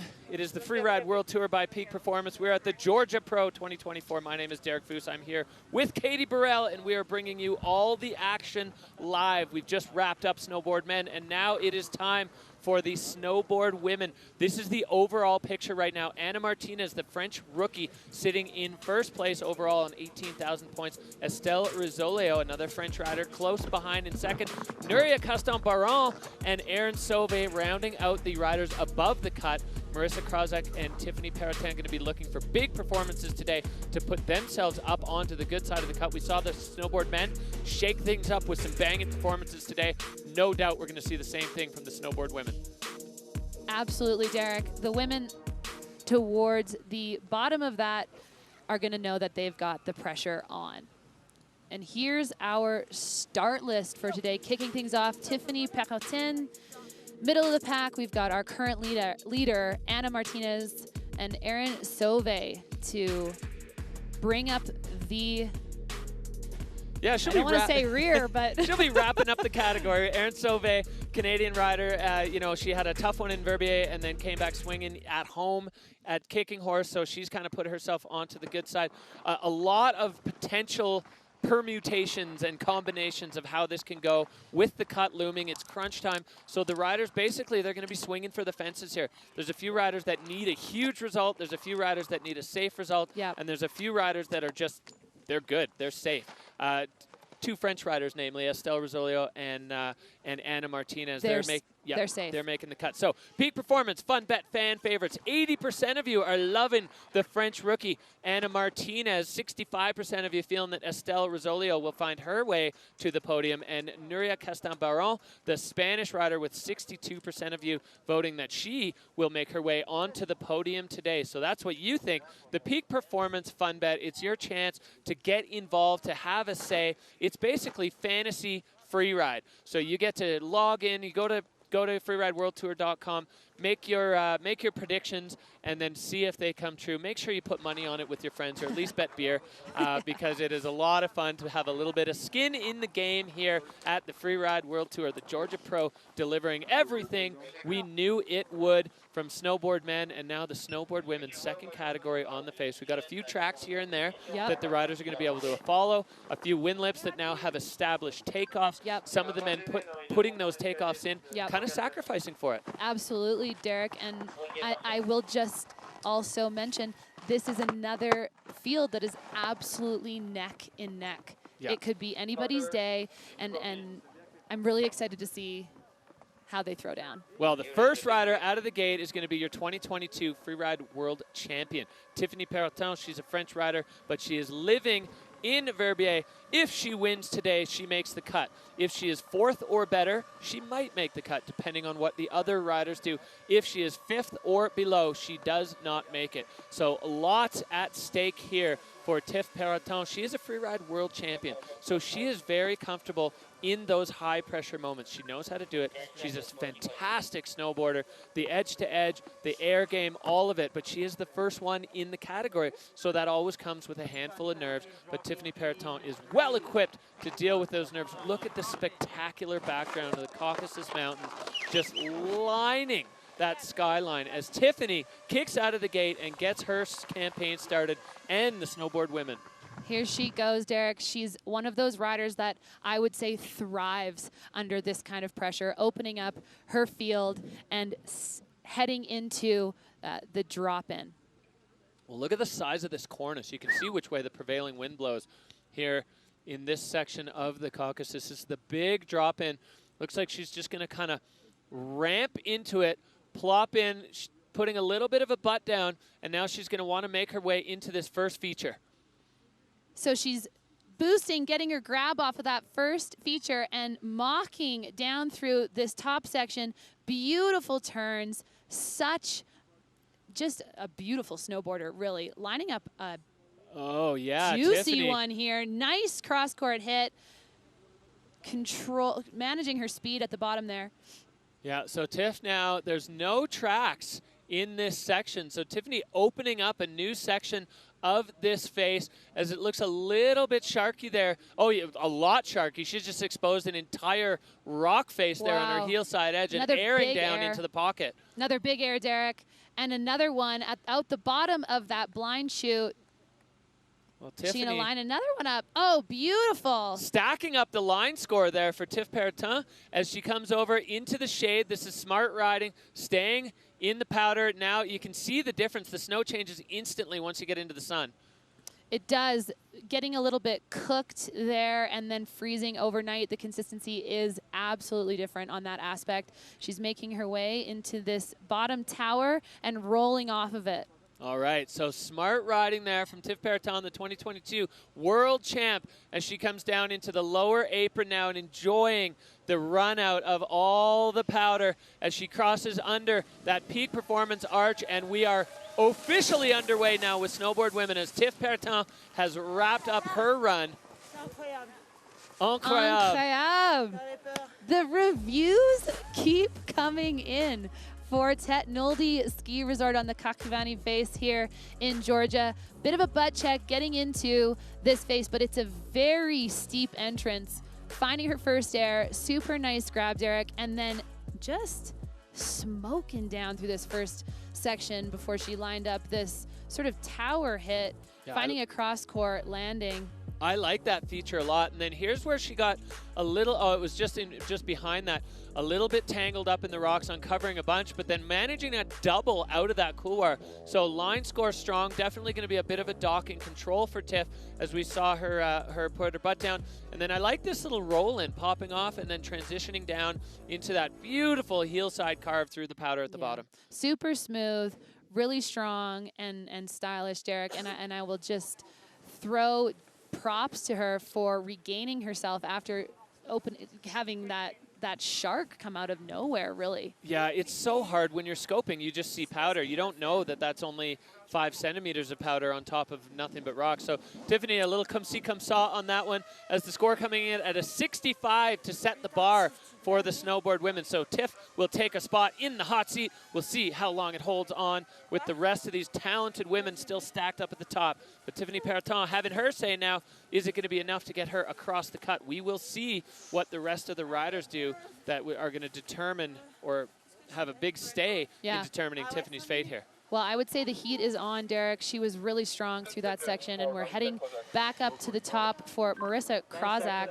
from the USA. Yeah, Marissa riding out of Bend, Oregon, loving riding up there at Mount Hood Meadows. She's got 2 fifths so far, which has put her in 7th place. Marissa coming from the film world. She's kind of, you know, starting to figure out how to put a competition line together versus a film line.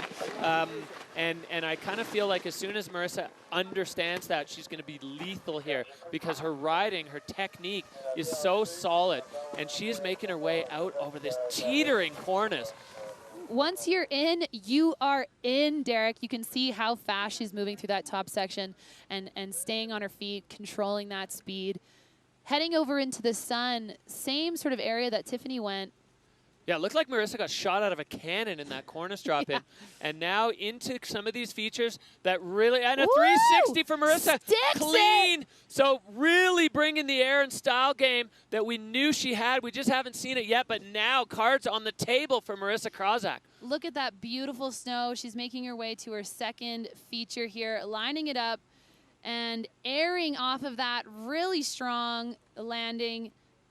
Heading down through the guts of this into the, no, not, electing not to hit the meatball. Yeah, Marissa Krawczak going into this section that saw a lot of action in the snowboard men's field and clean out the exit now. She's going to get on that heel side and go rocketing across into this beautiful powder. So Marissa Krawczak lighting it up on this face today. That was a very strong run, and she's not done. The up and over there as she's going to continue on. There are some features on this side. Catching that nose, big slash turn for Marissa as she wraps it up at the bottom. Wow, and you can see her just milking that at the bottom there.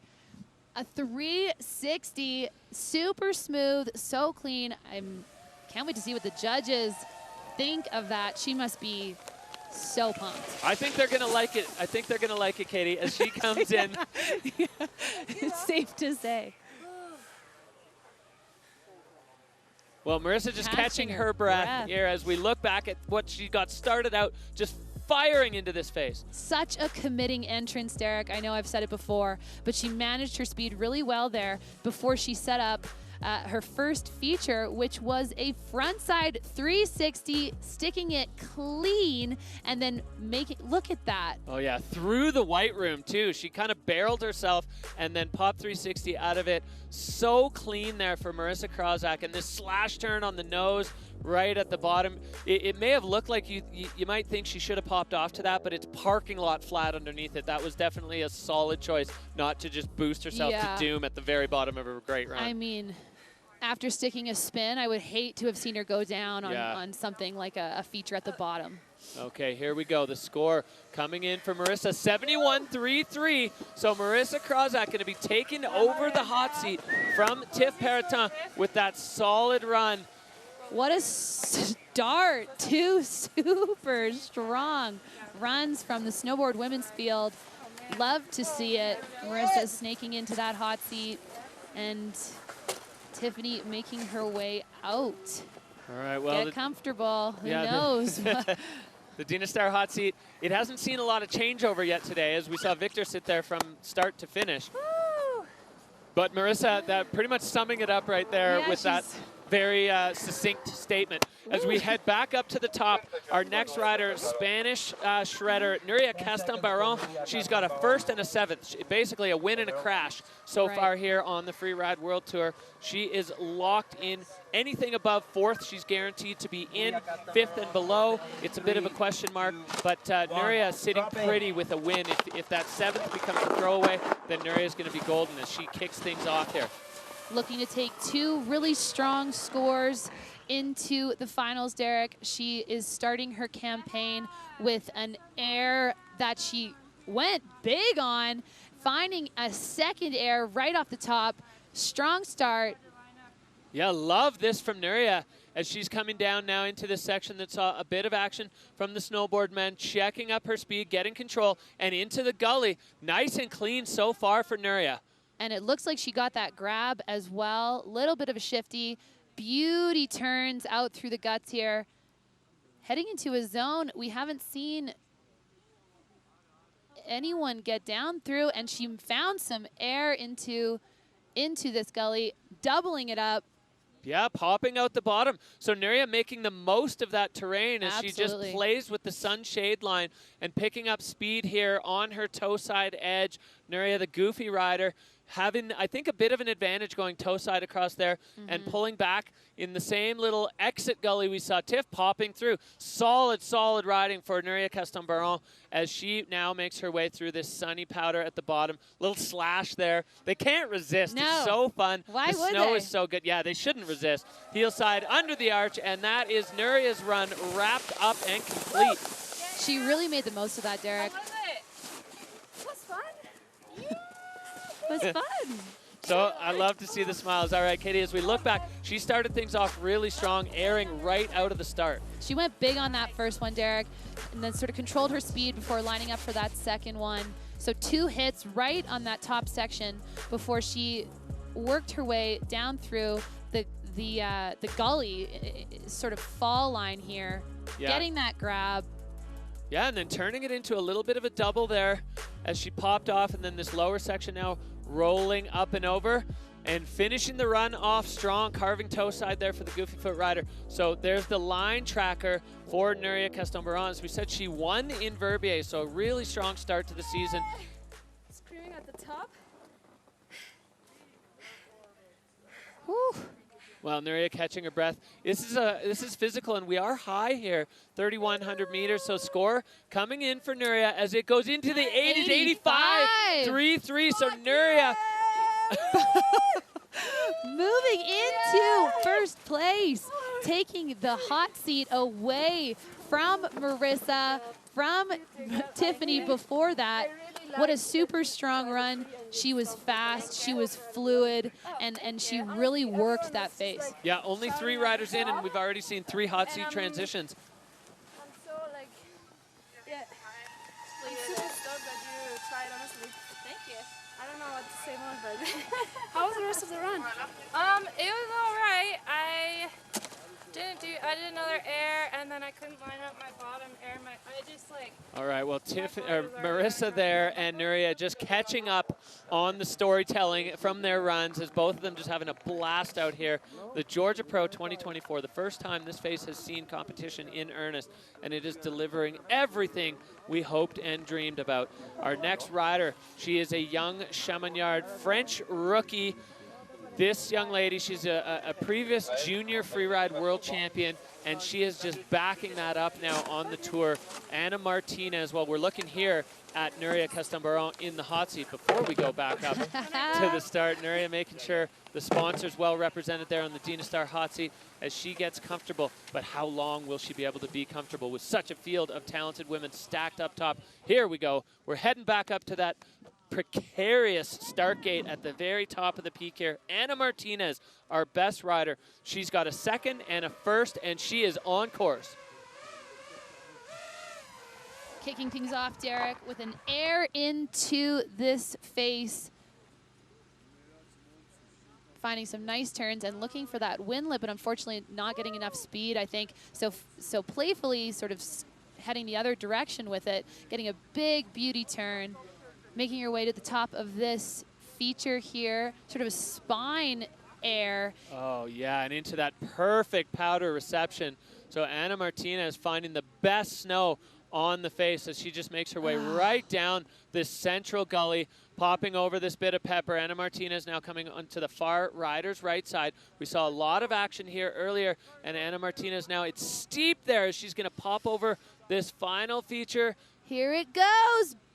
Sticks it clean and mocking out the bottom. Heading into this bottom section, is she going to make her way to where some of the other ladies have gone as well? She is. Yeah, that well-established traverse now providing a pathway for the riders to get there, and we saw as she gets up and over, she's onto this on the other side of this little nose and just riding the techie section and finding herself one final feature there, avoiding that buried rock at the bottom. So a little extra credit there for Anna Martinez riding out of Chamonix. That's a solid way to finish the run, giving the judges something to bite into at the end. Totally. That's a nice hit at the bottom there, Derek. Really creative way to get on that little pyramid. And I shouldn't say little pyramid. Healthy-sized pyramid. The snow was better than they said, right? Ugh, hard to have a bad run today, it feels like, with these ladies just throwing down on this face, finding this spine air, which I thought was super cool, really creative, and such a nice landing. Oh, yeah. Bit more peppery in there, but she got the air she was looking for and then just smoked her way out through the bottom until she was able to line up this final hit. Beautiful way to end a strong run. Anna Martinez, 4th in the field today. Yeah, such a strong run, such a strong rider, using those Chamonix mountain goat skills to full effect here on the Freeride World Tour at the Georgia Pro, as she is all smiles, and the score dropping in for Anna Martinez. It's up. It's a 77-3-3. So Anna Martinez putting herself into 2nd place, just behind the Spanish rider holding on to the hot seat. And that is an incredible showing there. So Anna Martinez, really strong run. Not quite enough to knock Núria out. I think a testament to how strong Núria's run was as we just cruise over the Caucasus Mountains. You get a real view of how rugged this thing is. This is the competition face. This is what the riders are undertaking today. As we make our way up, you can start to see that tiny little pyramid of the FWT Georgia Pro start gate right above that big daunting cliff that we've seen so much action on already so far today. And we are going back up to Anna Orlova. Anna with a 6th and a 4th. She's sitting in 5th overall. If she wins, she's in.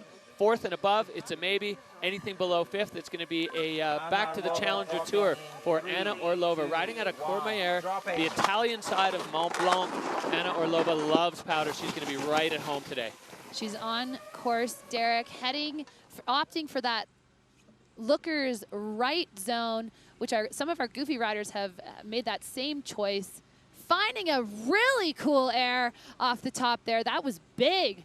And then smoking out through this beautiful snow. Look at that blow up. Yeah, I love this spine feature airing into that same spot we just saw Anna Martinez air into, catching air as she's making her way through this gully. Anna absolutely flying through the Tenildi Resort face here so fast as we saw her linking up a couple of no! The nose of her board just getting bogged in the snow, and Anna Orlova going down. She's lost what looks like her helmet, Derek. She must have really smoked herself there. It is her helmet. The whole thing it's popped not her off. head.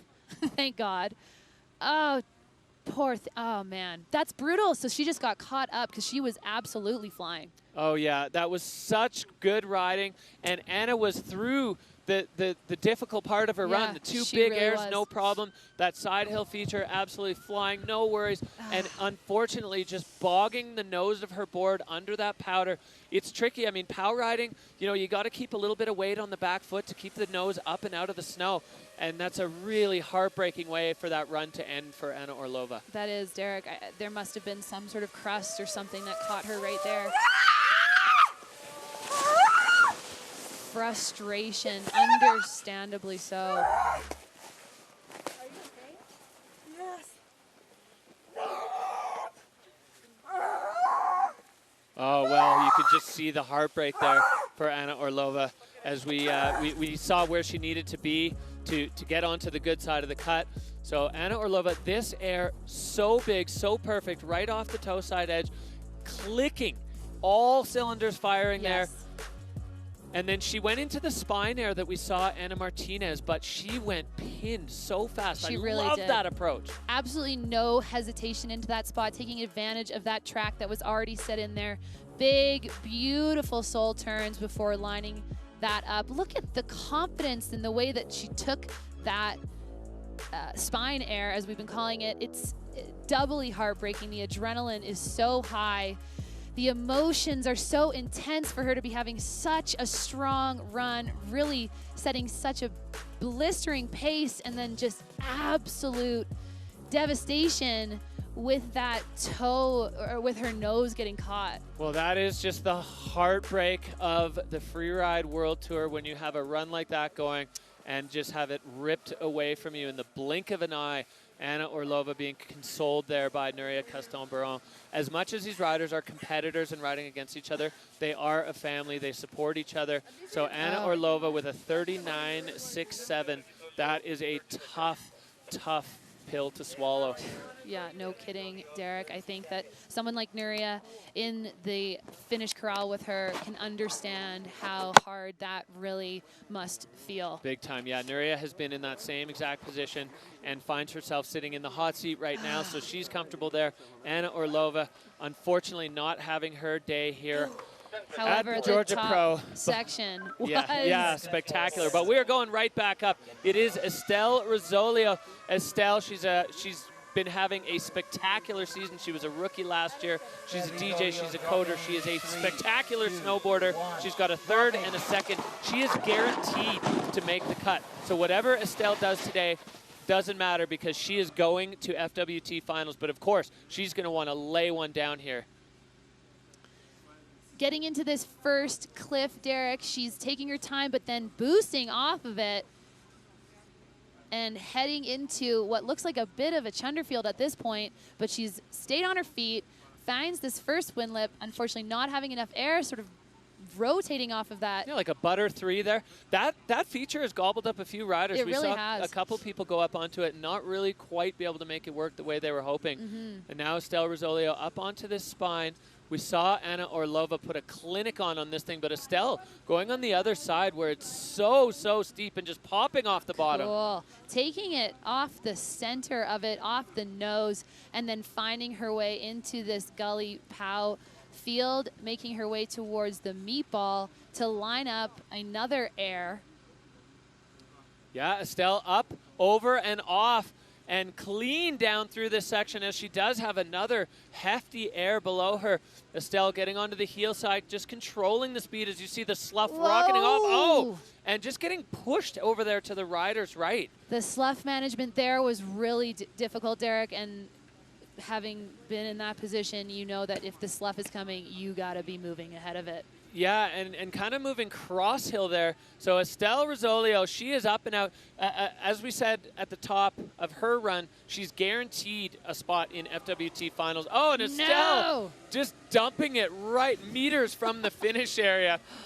So, oh, there's nothing worse. Oh, yeah, she hates just like, come on. Come on. But Estelle, you know, she's got a third and a second, sitting in second overall. So if she finishes below third, this will be her throwaway result. Taking a moment, collecting herself. And, you know, regardless of the fact that she is guaranteed to make it through finals, these riders all want to put their best foot forward. Well, they're athletes. In these, exactly, in these events. So we go back up to the top to check out the replay of Estelle Rizzolio's run. And when I say athletes, Derek, I mean competitors. They want to perform, and especially here in Georgia. Look at Estelle making her way into this hit here, airing off of it and heading over into a big air where the slough moved with her, and she just caught. Yeah, it pushed her board out from under her. Yeah. And she kind of had to go. She did. She had to take, I think she was hoping to go off the nose of it, but it was pushed towards the skier's right. Oh, and then just hips getting a little bit behind her feet there, right in sight of the finish line. Tiff coming out with a big hug for Estelle. And we're going to see the score come in. Definitely a big ding on control there for Estelle Rizzolio, 32.33. So that's going to be 6th place for Estelle Rizzolio. She's just going to toss that one in the wastebasket. Chin up. She is moving on to FWT Finals. We will see Estelle in Fieberbrunn and Verbier as she is she's done here. And Núria Castán now with only one rider to go. The worst she can do is second. So that is a huge day already for Núria. She anxiously waits to see what happens with our final rider of the day. That's going to be Erin Sauve, the Canadian rider out of Roslyn. She's the snow school director at Red Mountain. She ran the table on the Challengers last year. She had a tough start on the Tour in Verbier, but then came back swinging it home with a bronze medal at Kicking Horse. So Erin Sauve, if she's first, she's going to finals. If she's second or less, it's still a maybe. There's no no's for Erin Sauve. So it all depends on what she does and what the other riders do, as Erin pinned in the fall line right out of the gate. The heat is on in this run, Derek. Such a committed entrance, and she really just made it look effortless. Yeah, grabbing a little Erin style points there with the grab off the wind lip. And we've seen a bunch of riders taking advantage of this section. Erin Sauve popping off that feature into the powder. Nice. And a nice heel side slash there as Erin Sauve making her way across the venue. That was a big air, Derek, and she's heading into this zone, getting another big boost off of that. Brake checking and putting maybe a hand down, maybe a knee down, I'm not sure entirely, before she gets into this lower section. Another big air. Popping off now, heel side with a bunch of speed. Erin Sauve flying through this section. So smart riding once again for the Canadian athlete moving across. There is another feature down here. You can see all the tracks leading towards that last piece. And we've seen a few different takes on this section as Erin Sauve opting for this rider's right, popping off and adding another extra credit feature at the bottom. Every single hit she took, Derek, she went big off of. A lot of speed into it, not a lot of hesitation rolling into those hits. That's really strong riding, and that's a real comprehension of the face itself. Yeah, she loves it. It's been really cool to watch Erin's evolution as a World Tour rider. You know, she was really nervous, really intimidated by the visual inspection in Verbier, and every event has just gotten stronger and stronger and stronger. So Erin Sauve, I can't see the screen at all smiles in the finish. Are you happy? The question. Oh, I'm stoked. She's stoked. Let's take a look back here, Katie, at Erin Sauve's run. Such a strong commitment into the top section of this face, Derek. She made her way towards the first feature with a lot of confidence and then aired off of this one, getting a nice stomp there. heading into these features, going big off of that, getting a lot of sort of velocity in the air and travel. Yeah, no, that was a smart move, because if she did go down, she was lost in the powder cloud. So we'll never know exactly what happened. And then Erin, right off the guts of this one, pinned in the fall line and absolutely motoring out of that section. You can see a couple of slough paths there. And nice Erin, last air here, Derek. Oh, That's yeah. beautiful. Right into the powder, sticking the perfect spot on that landing. Nice transition, and then clean riding and going big. That was impressive to watch. yeah, so the only thing that the judges may have to nitpick on that one is that that heel side slash where she disappeared. I love you. Well, she loves you at home in Roslyn, and we know Roslyn loves Erin Sauve. So this is the final challenge for Núria Castán in the hot seat. Is she going to be able to fend off Erin Sauve? Erin with a really strong ride there. Anna Martinez in second, and Marissa Krawczak sitting in third right now. Erin Sauve is going to be looking to have, you know, if she can get one of those podium spots, then she's going to be moving through to finals. But we've seen some really strong runs here from the snowboard women. So the judges have their work cut out for them. They absolutely do. That was a very tight field, neck and neck, and a lot of strong stuff. I mean, we saw a spin, we saw lots of different airs. We saw, I mean, Anna Orlova's spine. Look how nervous Núria is sitting there, just kind of clutching her legs as she waits. This day, this event, the cut day, it's major. Yeah, for sure. It's crunch time, and it means a lot. So the judges, you know, they're just locking in on those criteria. Again, though, girlfriend. So much. Watch you run. We will be on the podium, I think, together. I hope so. So judges taking a look at the replay, just trying to lock in on all the minutia, all those fine details. They've got their criteria that they want to work with, and every single detail matters, especially in those podium spots. So it's always worth taking the time to get it right. You can see they've got a beautiful sunny perch up there on the side of the mountain as they lock in on Erin Sauve's score. Here it it's coming in. comes. The numbers ticking up. 79.67. So Erin Sauve into second place. So a podium finish for Erin Sauve, and Núria with a huge wave of relief as she is now unofficially takes that first place, longest hot seat run. All right, well, Katie, we're going to take a look at what happened here on the event scoreboard here as Núria celebrating. What a spectacular women's snowboard field that really was. There it is. That's our first place, Núria Castán Baron with 85.33. Erin Sauve tucking into second place with 79, and Anna Martinez in third. Anna Orlova with a really strong run, but that heartbreaking crash at the bottom, and unfortunately scoring a 39. And Estelle Rizzolio with her throwaway run, ultimately, with those two scores, heading into the playoffs. And there's our podium, Derek. Yeah, bronze medal, Anna Martinez. Silver medal for Erin Sauve, and Núria Castán Baron with her second win of the season. That is going to rocket her up the overall rankings as we take a look at what has happened. So we're going to see our overall scoreboard here. Núria Castán Baron sitting in first. Anna Martinez, now Erin Sauve, and Estelle Rizzolio tied. Wow. Erin Sauve and Estelle Rizzolio tied on 14.4. Tiff Perrotin, unfortunately, on the downhill side of the cut, along with Marissa Krawczak and Anna Orlova. So those three riders are going to be looking in through that window, and the other four are making it through to the Freeride World Tour Finals. We're going to see them again when we go to Fieberbrunn, and we're looking at a tie. All right, let's go down to the finish area. We are going to catch up with Núria Castán Baron with her second win of the season. Núria, how are you feeling about that spectacular powder run? I feel so stoked. The snow was better than expected. They say it was crusty, but it was delicious. And I mean, super stoked to come back again first after getting last on the last contest. So yeah, I couldn't be more happy. All right. Congratulations to Núria, her second win of the season, and now sitting in first place overall at the Freeride World Tour going into FWT Finals. A spectacular showing from the snowboard women here at the FWT Georgia Pro. What a show we had from the ladies. All right, well, the Georgia Pro delivering electric fireworks as expected. Snowboard women wrapped up. The Georgia Pro is going to take a short break. We'll be right back with you after this.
Welcome back to the Freeride World Tour by Peak Performance. We are live here at the FWT Georgia Pro. My name is Derek Foose. I'm joined by Katie Burrell, and we are picking up the action with ski women here. Our next category ready to drop. We're going to take a look at the overall situation in the ski women's category, and it is tight. Tight. Manon Loschi, the French rookie, sitting in first place, and then Astrid Cheylus and Zuzanna Witych tied right now for second on 14.095.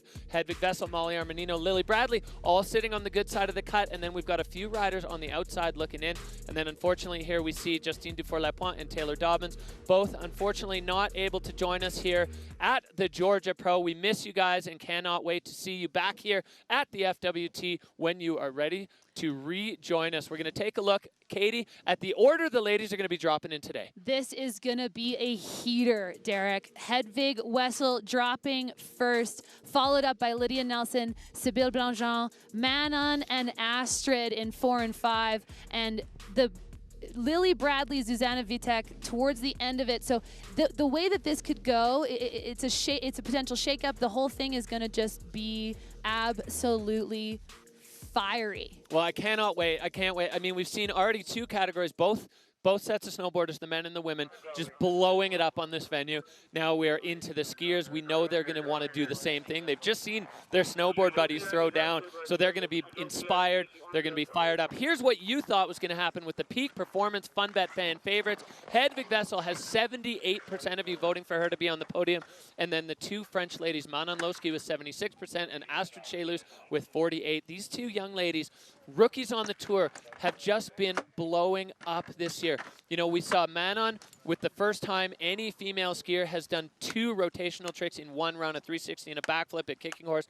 Astrid opening the door with that huge backflip in her run.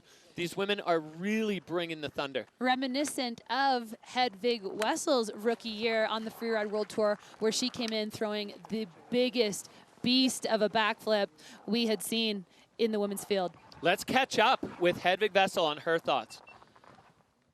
The ski women level this year is insane, and it's so sick to be part of it. So I see everyone as a huge competitor, and I think everyone can take the title and do really well. So, but yeah, I'm just trying to focus on myself and ski as best as I can on every stop. Like, she reminiscent of Hedvig, also inspired by Hedvig. Both Astrid and Manon have said that Hedvig is a huge inspiration for them. They watched her compete when they were coming up as juniors, and that may seem like a long time ago, but these girls are young. They just popped out of juniors a couple of years ago. Astrid, of course, with a Freeride Junior World Championship title under her belt. But it is Hedvig Wessel, the first woman to drop in for ski women.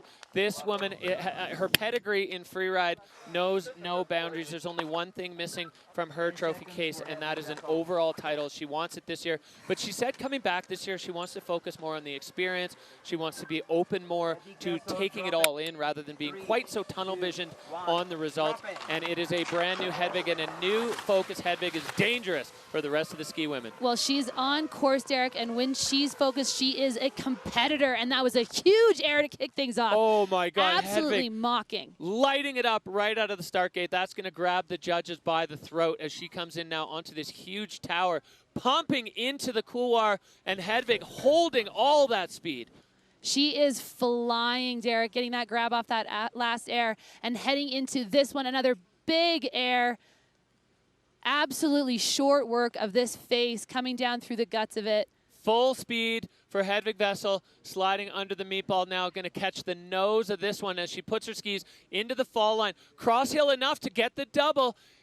Beautiful transition into that double and flying out the bottom. That was fire. Yeah, aggressive riding for Hedvig Wessel. No hesitation, no slowing down. Exactly on line. That was a perfect run to kick things off for the ski women.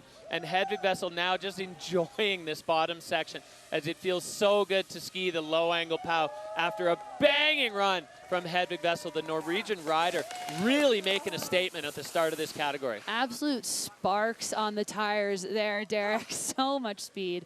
Let's take a look at the replay. When she came in hot, smoking in through that top section and mocking down through into this next air. Look at that style in the air, getting that grab.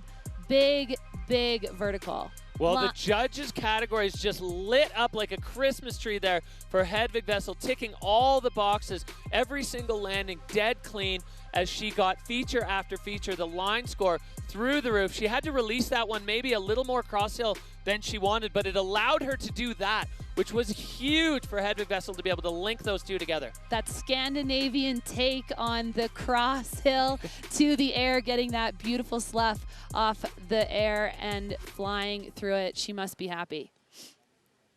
Well, Hedvig just catching her breath down there, you know. Athletic endeavor as the score dropping. Hedvig Wessel with an 80.67 for the first rider out of the gate. That's a statement from the judges. When they drop a score in the 80s for the first rider, they're saying something. Yeah. They liked that, Derek, and I don't blame them. It was fast, it was smooth, it was powerful, it was clean. I also like that. So Hedvig Wessel going to take her spot in the hot seat as we make our way back up the knife ridge here at the Georgia Pro. Our next rider in the gate is going to be Lydia Nelsen, living in Glacier, Washington right now. She's got a 10th and a 6th, sitting in 8th overall. With a first, she can be on to the good side of the cut as we're taking a look. Well, if you speak Norwegian, you'll know what Hedvig was talking about there. As we do now go back up to the top to the start gate to Lydia Nelsen. She's a Dina Star rider. And Lydia, if she wins, she's through. Third and above, she's got a chance. And anything lower than fourth, she's not making the cut. So Lydia Nelsen now, she's a rookie on the tour. She was a junior last season, Katie, and now doing it here at the Georgia Pro. Heading into this blind roll cliff zone and airing into, there it is, super smooth, really clean, flying down through this section to set up her second air. Strong start. Yeah, turning that one into a double. Lydia Nelsen taking her time with that, making sure she had the angle right as she now comes off this one with a 360, stopping it! Lydia Nelsen bringing the freestyle. She is going to be fired up now as she comes lower into this section. She's going to have to make her way around that one. Looks like she might have wanted something else. Still probably her heart absolutely thundering after that 360 from Lydia. Pausing there to collect herself as she makes her way into this bottom section that we just saw Hedvig in. And super smooth, Derek. Oh, no! Oh, Lydia front punching. She's okay. She's waving her hands. God, and she didn't lose a ski, so she still will receive a score. Oh, she did. She did. We couldn't see it in the powder there. The powder hides everything. Lydia Nelsen with such an enormous run there, and unfortunately just getting bogged in the powder on that final landing. Katie, take us through the replay. Let's see it again, Derek. I could watch this run all day. Look at that air, so smooth, and there she just went front. Over. It's deep. you know, we heard it from Núria. The snow is deeper than they were expecting. Yeah. And so maybe the landing gear set just a little too much under the hips instead of out front, maybe heels down first. Yeah. And Lydia Nelsen going over the front there. And really unfortunate, as that 360 was magic. Yeah, I mean, the whole run was really, really, really fun to watch. Spectacular, strong riding, and an absolute heartbreaker with that front punch at the bottom there. But she should be proud of herself. That was really good. Absolutely. Really great. Lydia really just showing what she's got there. What she's capable of. She's only 19 years old. I'm confident Lydia's going to go back to the Challengers and earn her way back onto the Freeride World Tour. So you could see, she did get a little tangled up there, but managed to hold on to it and then put herself into the approach for this, which was so spectacular. Spinning left and absolutely stomping it. There was a little bit of pull on that left ski, but she managed to hold on to it through that sort of chopped up snow there. I love that turn. So smooth, unbelievably smooth. And then unfortunately, that front punch. She's got a little snow in her goggles. Took a bit of a hit there, Lydia, but we are thoroughly impressed here in the booth. Yeah, a huge statement from Lydia Nelsen. And we're seeing the level, especially with the freestyle elements in the ski women, just blowing through the roof. Yeah. You know, multiple riders doing 360s and backflips, all up and down the field. So Lydia Nelsen with a really strong run. Unfortunately, that is going to mean that she's not going to make the cut. And we're going to see Lydia in the Challengers as soon as she's able to make her way back home. We're going straight back. Well, there we see Hedvig. That's a big challenge fended off for her, sitting in the hot seat for the peak performance rider. She's got a beautiful spot in the sunshine. Do a little tanning there. We go back up to the top. The Swiss rider, Verbier local, Sybille Blanjean, with a 6 and a 7th, sitting in 7th overall. That's one spot below the cut. If she wins, she's in 4th and above. She's a maybe. Anything under 5th, and she is out and back to the Challengers. So Sybille Blanjean, she's only 24 years old. It feels like she's been on the scene and on the tour for a while as a veteran, but she is still young, and Sybille right into the heart of things. Wow, skiing like a veteran, Derek, making her way off that top roller and catching a big air off of it before working her way through this beautiful snow, finding a feature, airing into it, nice and smooth into that chute.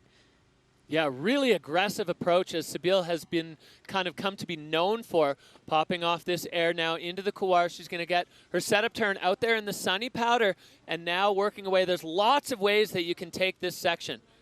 There really is. It's a super creative zone, and interesting to see the way that the different women take it, and that was big and fast, Derek, and I am really enjoying her watching her just milk this bottom section.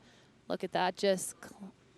Yeah, it feels so good. It feels so good. And you can see just laying out turns, popping a shifty there. Sybille Blanjean is going to be happy with that one, as she was top to bottom, aggressive, powerful riding. Super powerful. And I was going to say claiming it, the C word in that bottom section there, and stop myself, because the last thing we want to see is a wipeout in that zone.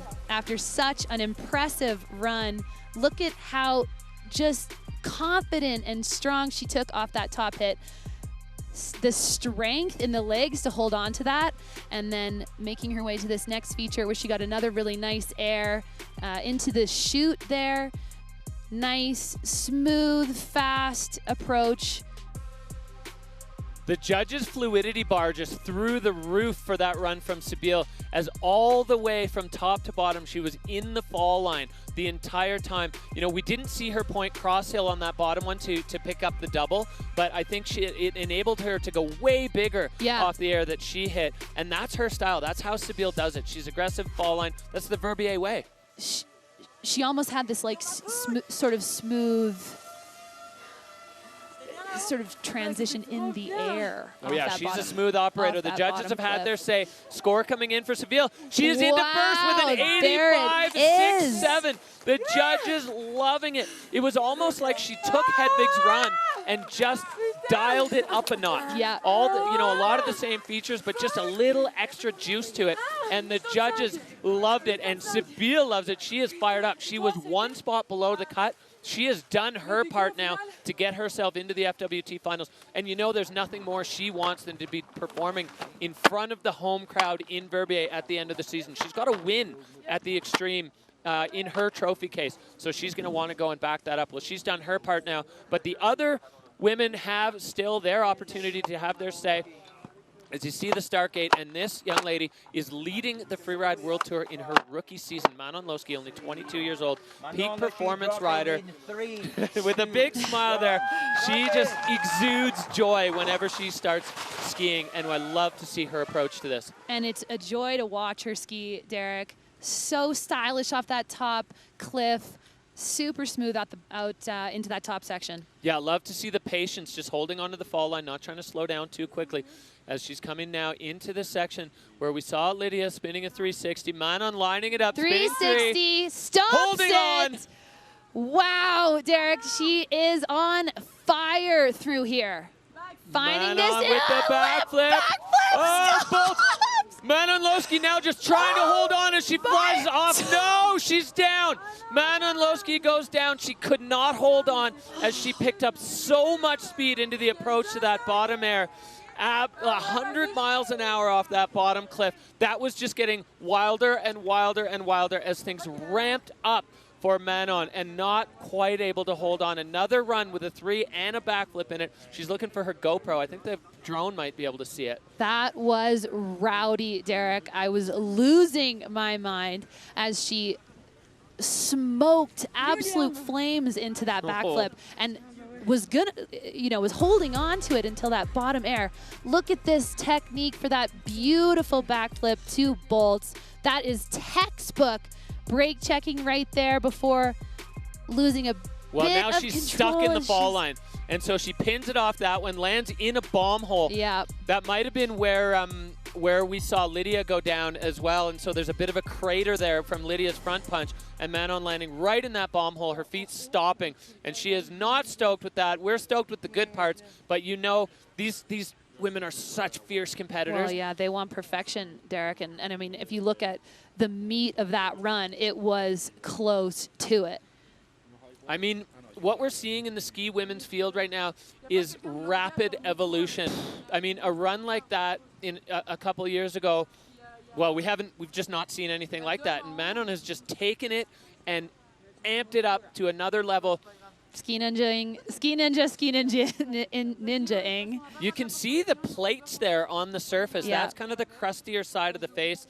So Manon getting her equipment reunited with her, but she has brought the thunder here. The peak performance rider. You know, she was handed that Red Bull helmet, and now you see why the folks offered her that opportunity, because she is just carrying this into another dimension right now. Elevated, Derek, elevated. That was unreal. Absolute heartbreak, backseat bomb hole, unfortunately, out of the bottom of that fall line cliff where she was absolutely flying. What a strong rider. Absolute weapon. We're going to see big things out of Manon. Yeah, and for those of you worried about that with her crash, it doesn't matter. Manon Loschi is making the cut. She is going to FWT Finals. You can see the crowd absolutely loving it. Manon, just take a bow there for the performance that she put on. Sybille with the dad cam right in Manon's face. I'm sure that's going to be some pretty good footage as we move on. What a run from Manon Loschi. Looking at it again, Derek, right into it off the top there, so fast. Lining up for this 360, spinning left, super strong. It was super. Super. Yeah. And now she tosses that airplane turn, pins it into this backflip, lays it out. She gets the landing, but what she doesn't have now is control. She's going so fast after this, and she gets caught up in the fall line and ends up having to just pin it off this thing. Maybe a little backseat. She tries to hold it. Yeah.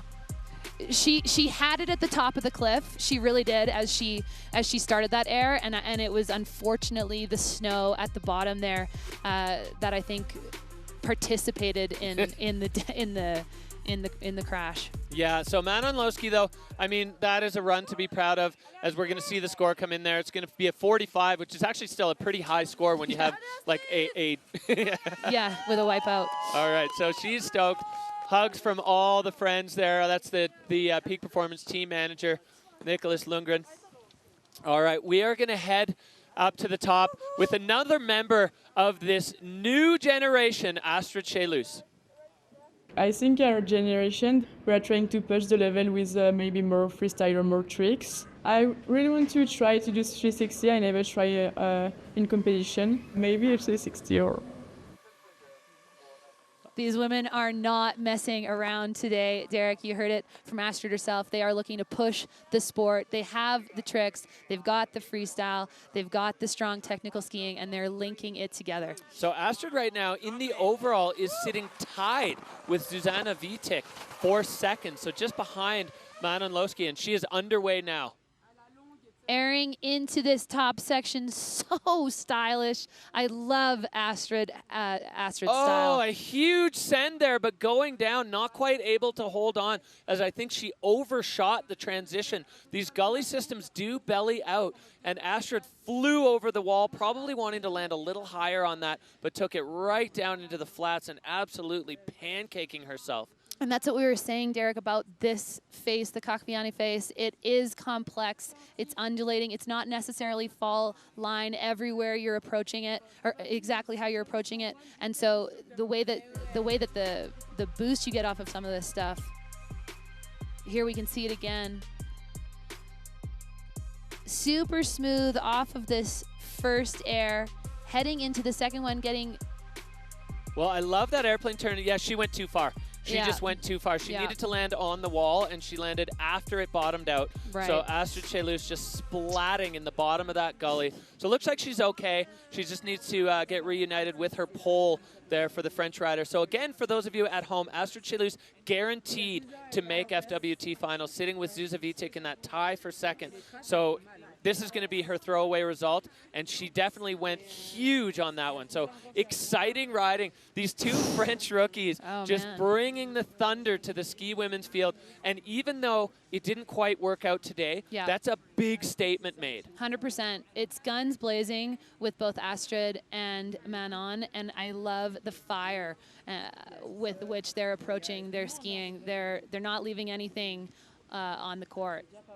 Or they are leaving everything on the court, I should say. I got that backwards. And I know what you meant. We know what you meant. And we love to see it. Astrid just with that trademark speed and pace. She's known for going fast, and she certainly did that. Unfortunately, maybe a little too fast. Yeah. And, you know, the thing about some of these riders, and we've seen it in some of the ski men, they're young, and they sometimes make young rider mistakes. A little too much heat in a section that requires maybe a little bit of a gentler touch, maybe a little bit of a brake check. Yeah. They're all gas, no brakes all the time, which is why we love watching them. But there are times like that where it just doesn't quite work out. And so the two French compatriots, two of the biggest rising stars on the Freeride World Tour, both going down, but going down with swinging. Yeah, big time. Well, it's great that we'll get to see more of Astrid in Fieberbrunn, in Verbier. Here we see it again. I love that airplane turn. Yeah, it's changing so direction in the air to put herself into the fall line, and then just nuking off this ledge. There's the landing. Yeah. There it goes past her, and she's out into the flats, and that's the end of Astrid's campaign here at the Georgia Pro. And then you can see her now just cruising her way down. When we said that the face was steep, we meant it. That's that same kind of effect that a face like Verbier has, where the steepness of it results in so much more boost. Yeah, exactly. And that one, the steep part kind of flashed past her, and then it bellied out, and unfortunate for Astrid, she went down. But we're going to see her back in the mix. She's waving to all the friends at home. So score coming in. She did keep her skis on, so she gets 20 points. That's good enough for fourth so far. Taken down in that top section, unfortunately. So her and Sybille just catching up there as we go back up to the top. The ski women's field, electric here at the Georgia Pro in 2024. The first time we've been on this face in earnest for the Freeride World Tour, and it is delivering in spades as we go back up to that start gate. We have another French rider, Megane Betend. Megane, she has not had the best of luck 2 times this season. She's had a weird edge catch and gone down for a no score. So she's holding on to a 9th and a 10th. Megane needs to win. Anything above 3rd is a maybe, Copy. and anything below that is a no. So 4th and down. So even with a win, it really depends on what some of the other riders do. Megane she's gonna be swinging for the fences here, and that's what she needs. The Chamonix rider, Megane Betend, the Dynastar athlete, is on the face here in Georgia. Airing into this first section, Derek, really smooth. She nailed that landing, and now she is smoking through this top section, finding a windlip cross court and heading into the gully. Unfortunately, just a little low for that one, but luckily she's got a plan B, airing over, just looking like she either just cleared the rock or just clipped it. But Megane staying on her feet now as she moves into this section, this cross court part. Airing into the gully, clean again for Megane Betend, getting way out on that wall. No fall zone right there, Derek, as she makes her way around this pyramid and into the meatball, where she is going to line up this bottom section. 1, 2, and 3. Oh, no! Oh, Megane into Tomahawk Town as the third piece of that triple feature, taking her down. That was aggressive for Megane Betend as she went. We knew she had to go for it. She had to put the pedal to the metal there, and she certainly did that, but just not quite able to complete the trifecta there of that triple. Setting up for a 1, 2, 3, super fast, lightning speed, but unfortunately that snow there taking her out. Well, let's see exactly what caused it. She got up onto the meatball. This triple is an aggressive set of moves. Now she is absolutely flying, just getting the corner. Ooh, it's just hard. It was harder than I think she was expecting. Yeah, I think she landed on a track too. And so she wasn't quite positioned to take that, to absorb that hit, and losing her skis there, going down sort of on her right hip. Yeah, that was a big slam for Megane Betend. You can see her now just being reunited with her equipment. The ski runners getting put to work here at the Georgia Pro here in 2024. So Megane Betend, she needed to be in the top 3 if she wanted to make the cut. So that for her is going to be, unfortunately, on the downhill side of the cut. And Megane Betend is going to be off to the challenger should she choose to go that route. The Chamonix rider not quite having the experience she wanted to today, but certainly going for it. We're seeing, we see this sometimes in a category where everybody looks to elevate the game, and we've seen 3 big slams in a row from these athletes. Yep, I mean, lining up for a triple is ballsy and awesome. Super badass, and unfortunately did not stick that. Yeah, only Sybille and Hedvig actually so far clean runs, as we are 6 riders in. 2 clean runs and 4 huge crashes. So much speed from all of these women, though. They are riding aggressively and they are riding fast. Yeah, nobody's holding back. It's crunch time, and you can't. That we talked about it at the beginning of the show. There's going to be some strategy choices. Yep. Well, ski women's strategy has been all in. Yes. Throw the dice and see where they land. So Megane Betend, unfortunately, not having her way with the face today, but there are still plenty of talented riders up there who want to. Our next one in the start gate is going to be Tahoe rider Molly Armanino. Molly right now with a 3rd and a 9th. So she is sitting overall 5th. That's just uphill of the good side of the cut. Anything above 3rd, she's in. Anything below or 4th and below, it's a maybe. Again, depending on what happens with some of the other riders. We've seen some of the threats to her go down hard today.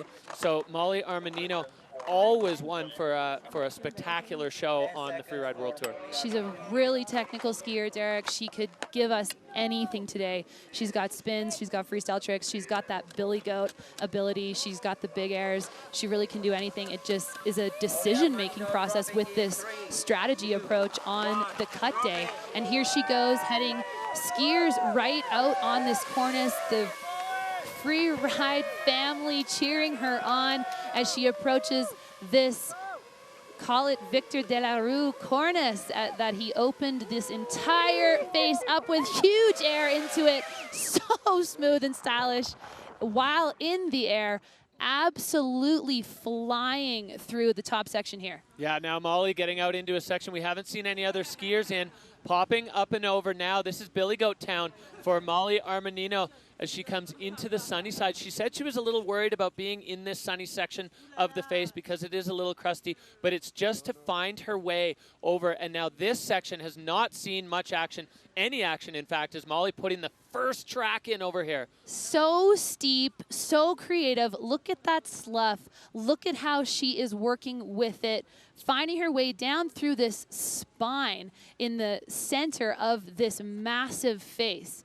Oh, yeah, Molly Armanino now into the exposure. It's sharky there, Wow. but she can handle it like the veteran she is. Look at what she's skiing above, and Molly going down. No.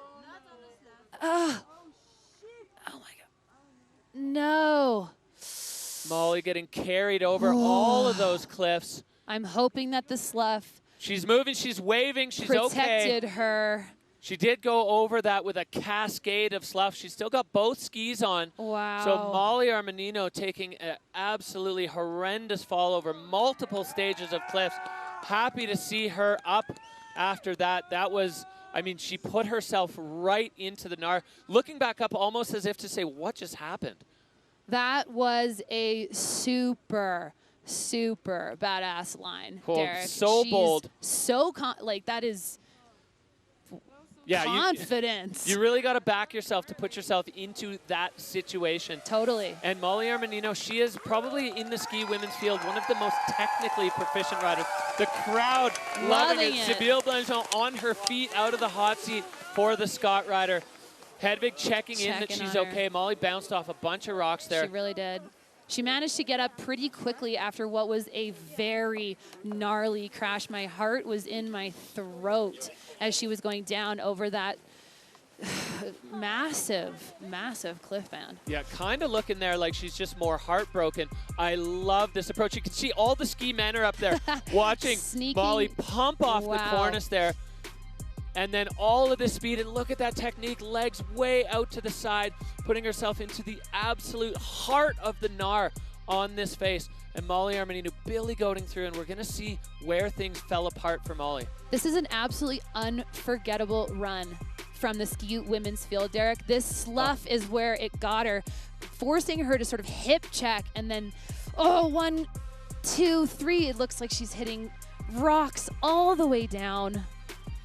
That is a brutal waterfall to go over. Yeah, so Molly put herself directly across the path of the slough that she had released earlier, took her feet out from her, and then just sent her on that cascading tumble through the rocks. I mean, you know, we don't talk about it a lot, but the protective equipment that the riders are required to wear, a helmet, back protector, they've got the shovel probe in their backpack, transceivers turned on. That's not for show. There is consequence to playing in these big mountains, and Molly Armanino showing us what those consequences are. Hopefully just bruised, battered, and for sure the ego took a hit on that one for Molly. She's feeling some intense emotions, and the adrenaline that is pumping through her body after a crash like that has got to be intense, Derek. Yeah, she's going to feel that one. So still only Sybille and Hedvig executing clean runs. Manon Loschi with a cartwheel is still sitting in a podium position here right now. As Sybille and Hedvig, we go back up to the top though. Sun Valley, Idaho's Addie Rafford. Addie's another one who's had a tough start to the season. 8th and 8th, sitting in 9th overall. If she's first, she's in. 3rd and above, it's a question mark. 4th and below, it's a no. But Addie may take a little, no, she's not going to take solace from her compatriots going down, but it may make her path a little bit easier. But I have a feeling we're not going to see Addie let off the gas here. 22 years old. We've seen her, I mean, the 360 that she threw off that enormous cliff in Verbier just showed us what's in the heart of Addie Rafford. She's here to put on a show. She is such a great skier, and she's got such immaculate style. I love watching Addie ski as we wait for her to drop in. It's impossible not to fall in love with Addie when you watch her ski. She makes it look so fun, effortless, smooth, stylish, and really just playful. The ski men cheering her on as she gets ready to drop in. Oh, I love this scene at the top as Addie popping in off the cornice, and where there's only one track in this section, Addie turning back, getting direction and popping a 360 to start her run clean. Addie Rafford getting things started with a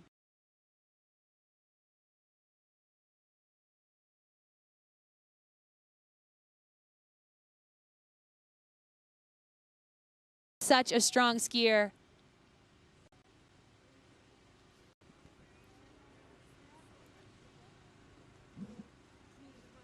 All right, well, we are back with Addie Rafford here.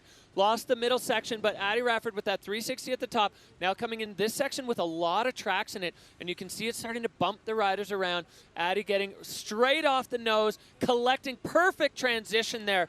Really smart riding as she makes her way across the slough that some of the other riders have cascaded down the face. So Addie Rafford now on this traverse. There is another feature up and over, getting the grab.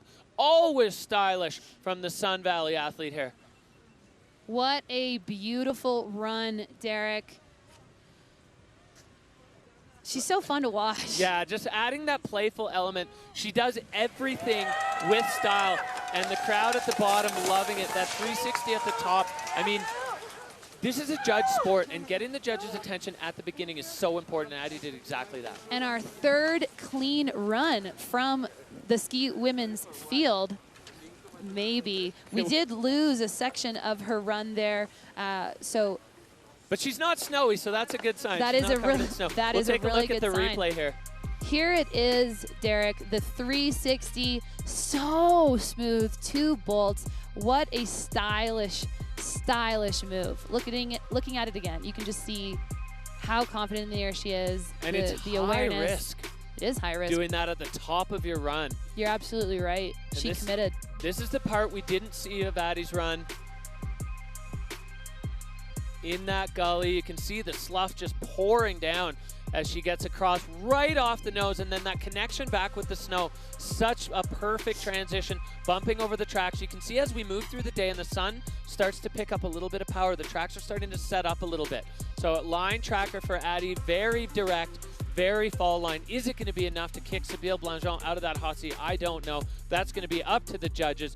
Sybille was extremely direct, high speed charging. Addie with a completely different approach to the face, but equally as spectacular. All right, the Here score it comes. dropping for Addie Rafford. It is a 78-33. So Addie moving into third place there.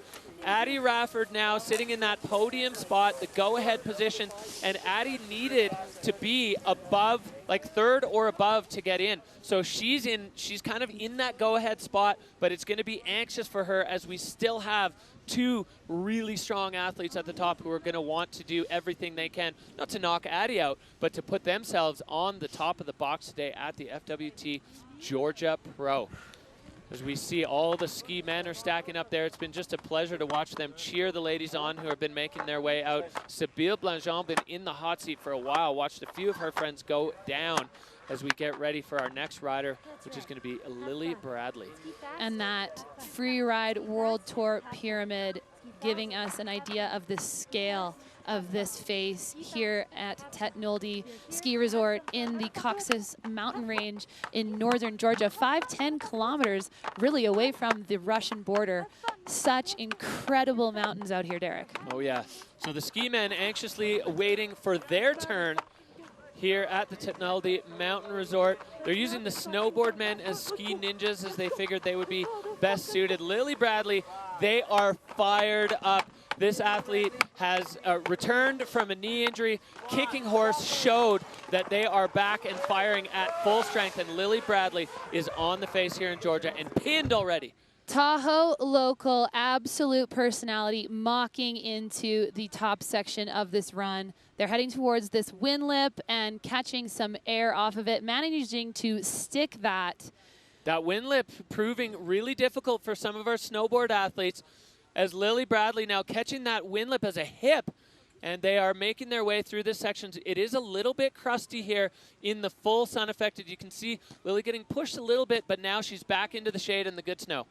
And they're into this chute over to the skiers left of this face and heading into a massive cliff band. Oh yeah, Lily Bradley have put themselves over a ton of exposure We love to see it. That jump turn into the super smooth down through that heavily exposed section into a massive cliff.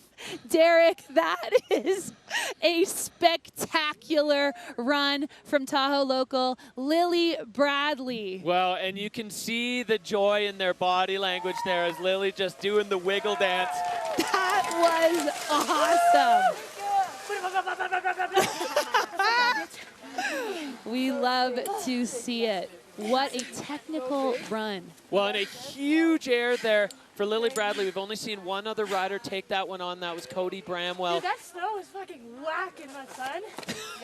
Yeah, I mean, so that's sure. our first piece of feedback about this, the snow and the sun there. And there is Lily again, so smooth in that first top section, brake checking, but managing to stay on her feet through this first wind lip. Yeah, tricky there. Almost getting caught up, but they managed to just hold on and bust that foot through. And then this is where it gets serious as Lily Bradley punting off that air. Perfect landing and then pinned. Patient. I love that turn. If you turn the other way there, you're going to crash. But Lily just showing the patience of a veteran. And they really did their homework to set that cliff up with that approach in through the exposure. And then this, the just kind of celebration worm wiggle from Lily Bradley as they make their way through the sunny POW into the finish. So the judges are going to have to get to work on that one. So much fun to be around Lily. Such an awesome character on the tour. Yeah, so nervous moments potentially for Sybille Blanjean. Again, you know, the only thing that the judges may have to nitpick on that one is a couple of those little hang-ups on Lily's skis in the snow, that upper wind lip, and even one step above it. And then they got busy at the bottom with that huge air, perfect execution, and the run-out absolutely nailed. And you could see, again, the body language. They were just fired up. And here it is, Derek. Is it going to go into third? 78-67, third place for Lily Bradley with a spectacular run. All right, well, Lily, second and above was a hard yes. Third and below was a question mark, but with the number of crashes we've seen from the field, that's going to give heart at least to Lily Bradley. We don't know how the math is going to work. Here is where we're sitting. Lily just slotting in front of Addie Rafford and just behind Hedvig Wessel, who's holding on to second. And Sybille Blanjean right now cannot do worse than a silver, which for Sybille is definitely a strong statement to put herself on the good side of the cut. But there is another rider, and this athlete, the Scott rider, already has a victory on tour this year. One of maybe the highest score we've ever seen in ski women on the Freeride World Tour in Verbier, and then slamming in kicking horse. So Zuzanna Witych on course here in Georgia. Boosting off that top cliff, Derek, and making her way onto this face with a bang. Yeah, so Zuzanna Witych opting for the maybe more traveled route that we've seen a bunch of the riders take on, popping a 360, getting hung up and going over. Front punching over the bars, unfortunately there. This women's field is firing. Oh yeah, and Zuzanna, the only other rider other than the French pair of Manon Loschi and Astrid Cheylus that is guaranteed to make finals. So Zuzanna, I think, felt she had the freedom to really just send it there and going for that 360. Left spin, she got a little hung up in the takeoff and then going head over heels. Luckily it's soft there, Katie, because that was a big slam. That was a big slam. You can see how fast she's moving down the face after losing both of her skis. That's gonna be felt tomorrow.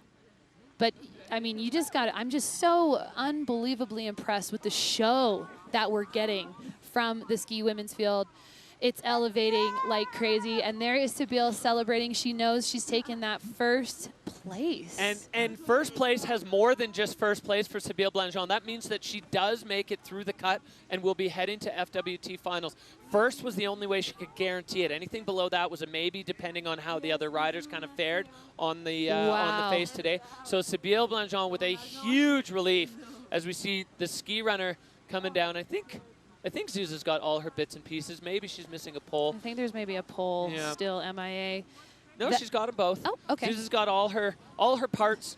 Fully functional skier there, Zuzanna Witych. So this is going to be a throwaway for her. She'll be scoring a first and a fifth. She came into this one tied for second with Astrid Cheylus. We'll see what happens after this, but she is guaranteed to head on to Freeride World Tour Finals. So Zuzanna Witych going down swinging.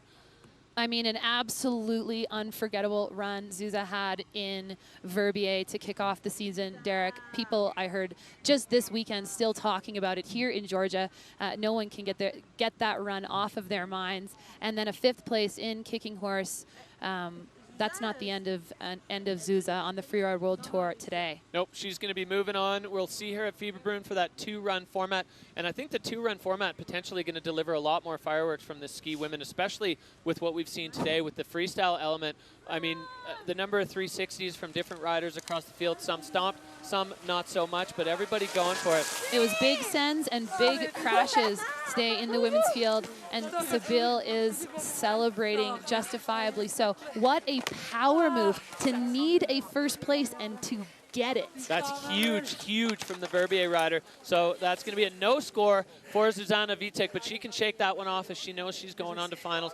Huge hugs there for Sybille. Looked like she's maybe even wiping a tear away, tears of joy. This is the roller coaster of freeride, the heartbreak and glory. We're going to take a look, Katie, at what happened in the event as we see the scoreboard.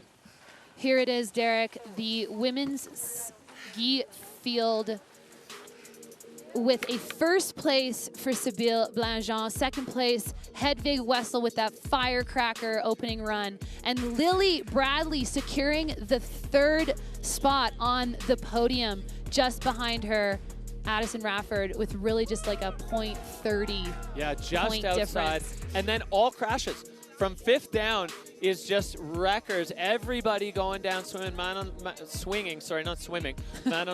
and below going down. So the ski women's field showing up and blowing up here in Georgia. What a show. Oh, wow. Look at these individuals, such strong athletes. It's a little bit of a musical chairs game as we try to line up the flower ceremony. This is the in-broadcast podium. So in third place, Lily Bradley. Second place, Hedvig Wessel. And Sybille Blanjean with the win, securing a spot in FWT Finals. All smiles here at Ski Women, as we're going to look now at what this has done to our overall ranking. I have a feeling things have shaken up. Boy. All right, so Manon Loschi still holding on to the top spot, but now Hedvig in striking distance. Astrid Cheylus into third. Still Astrid and Zuza tied. Sybille Blanjean and Lily Bradley. That is who is above the cut. 3 stars and stripes just on the downside. Molly Armanino, Addie Rafford, and Lydia Nelsen, all on the bad side of the cut. So a heartbreaking day, of a day for those athletes. And then Megane Betend, Justine Dufour-Lapont, and Taylor not here. So that is how things shook out. A huge day at crunch time here in the Georgia Pro. Heartbreaking day for some of these athletes, Derek. There was such spectacular skiing. I mean, Molly Armanino, Billy goating her way, opening up that spine, fall line, and crashing over the waterfall. All right, we are down to the finish with today's winner, Sybille Blanjean, riding out of Verbier. Sybille, you needed to win today to secure your spot in finals. Tell us about the mental side of it, how you put that line together, and then executing on the day with that huge run. Well, yeah, I knew I needed to win. It was very hard mentally. I was doubting a lot, asking myself so many questions. But then I was like, you know what? I want to do that run. I want to do that big cliff at the top. And I'm just going to ride for myself and hope for the best with the results. So I'm super stoked that it worked out. Well, it sure did. Huge congratulations to you, Sybille. A big win at the very first Georgia Pro and stamping your ticket onto FWT Finals. A massive day for today's winner, Sybille Blanjean. Incredible riding here on the face. Unbelievable showing from Ski Women as we wrap things up with fireworks across the board. 360s, backflips, crashes, and glory. Incredible showing from the Ski Women. The Georgia Pro will be right back.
Welcome, welcome, welcome to the 2024 edition of the Freeride World Tour. We're kicking off the season in Verbier, Switzerland.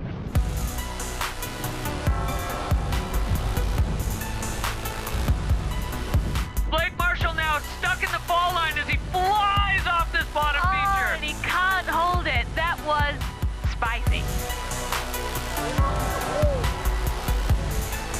Going for the biggest air of the day. The gap in his track from takeoff to landing, enormous. Kicking horse Golden BC Pro. We are fired up. Huge floating clip to stopping it. No! Fuck! That's it.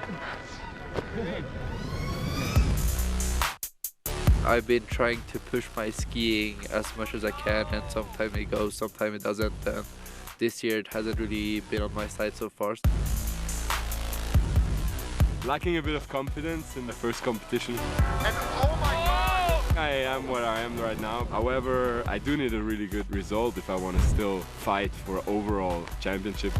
Didn't get to push it as hard as I wanted to. See if I can put one down. And now I've got nothing to lose, so time to go for it. No regrets. I tried to go big. Welcome back to the Freeride World Tour by Peak Performance. We are live with the FWT Georgia Pro. I'm Derek Foose. I'm joined here by Katie Burrell. We are bringing you all the action. And the next category on deck today, ski men. We have had incredible showing from the first three categories. We're going to take a look at where we're sitting in the overall ranking for ski men.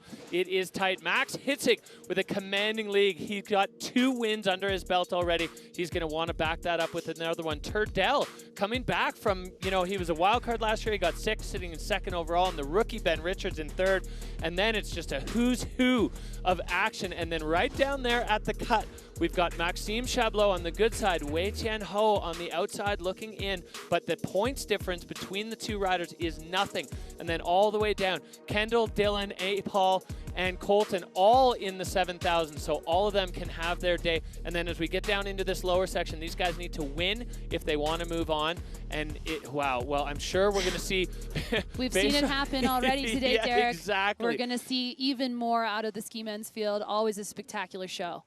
Yeah, so you can.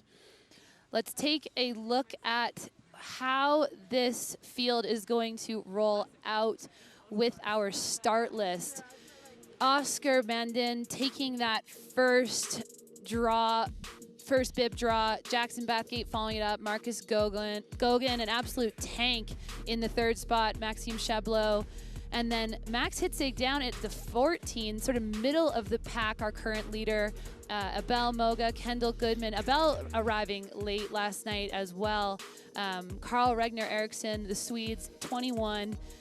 It's a stacked pack. It's going to be an intense day. For sure, yeah. I mean, we just saw the ski women kind of absolutely throwing down. Peak Performance Fun Bet fan favorites, 69% of you. Nice seeing Max Hitzig on the podium. Max Palm with 40% of the votes, and Marcus Gogan with 38% of you betting that he is going to find his way onto the podium. Peak Performance Fun Bet. Get your bets in. It is fantasy free ride. It's so fun to get yourself in the mix, put a little skin in the game. There's leagues out there you can join. We've got the Free Ride Guide podcast league. If you want to jump in and try to beat Mark Warner and I, you can in the Peak Performance Fun Bet game. So here we go, ski men on deck. Those 3 gentlemen in the Peak Performance Fun Bet, always good for something big.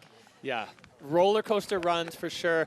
One of them, Max Palm, we haven't seen land a run yet this year, but we know he's due, and he's going to come out firing as we make our way through the field. But Oscar Magnin is going to be the first guy out of the gate. He's the rider out of Avoriaz. He's kind of the comeback kid, 18th, part of that no-score gang in Verbier, and then coming back swinging and kicking horse with a 2nd place run, putting him into 7th overall. So anything over 10th today, and he is is off to finals. 11th and below, it's a question mark depending on what the other athletes in the field do. You can see this this phase starting to get some tracks in it. We heard a few riders talking about the sun-facing west aspects are definitely funky in the crust. But these riders, you know, they're equipped for it, and they are some of the best skiers on the planet. And this man is going to kick things off. Oscar Mende coming off a second place. He's riding a high of confidence after that silver medal at Kicking Horse, the Morzina Vorjaz rider, kicking things off here for Ski Men in Georgia. Skiing past all of his buddies before this drop-in, committing cornice. Making his way into this first feature, a massive backflip. Stretching it out, Oscar Mende. Absolutely stomping it. Perfect landing. Oscar Mende getting things started with a bang here. Wow, 360 into this shoot. Oh, and hitting those rocks. Somehow back on his feet and just continuing like he didn't just hit a wall of rocks. Yeah. Making his way down through the gully here. Super strong turns. Lining up the meatball. All right, Oscar stepping up and onto it. Turning fall line. Making it a double and clean out for Oscar Mende. So that 360 really kind of proving his undoing. But the backflip at the top was unbelievable for Oscar. Massive. Took my breath away. I truly was speechless in that moment. Watching that backflip happen, just the amount of time he was in the air. Yeah, that was a big statement from Oscar Mende. Unfortunately, not able to put together a clean run, but he did. As you said, yeah, the emotions just pouring out there for Oscar. It's got to be intense to kick off a field that stacked, and he's feeling it right now. Frustration. Knowing what he's capable of and knowing that he just... Yeah, it's funny with Oscar, we never see middle-of-the-road runs. We see podiums or crashes from Oscar Mende and never anything in between. So unfortunately, this one coming on the crash side for Oscar Mende. The judges are going to get to work on that one. It is going to set the benchmark for today as we look back at the way Oscar opened this up. Look at this backflip, Derek. It's absolutely massive and it's so clean. The judges loving that. Yeah, there's a big kick on that lip, and you can see the arms going way up over his head to stretch it out. Yeah, fully extended, and then heading into this 360, super smooth in the air, landing a little bit off camber and just throwing him to the left, unfortunately stacking him against those rocks. Yeah, lucky he got his feet out there. It looked like the connection with the rocks was just the bases of his skis. And then Oscar sending it off that one, zooming past that one that we saw some of the riders able to line up into a triple. I think getting the angle of turning that into a triple is tricky for any riders. Apologizing.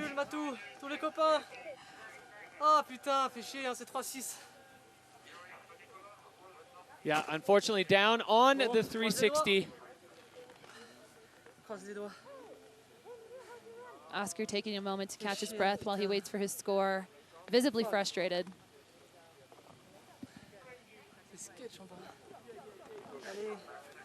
And here it is, Derek. All right, score dropping for Oscar Mende on the 52.33, so he's going to take the hot seat. Have a feeling he's not going to be in there for too long, as we do have a stacked field of riders, and everybody up top is going to want to put down a clean run. Oscar making a big statement. You can see all the ski men stacked up there.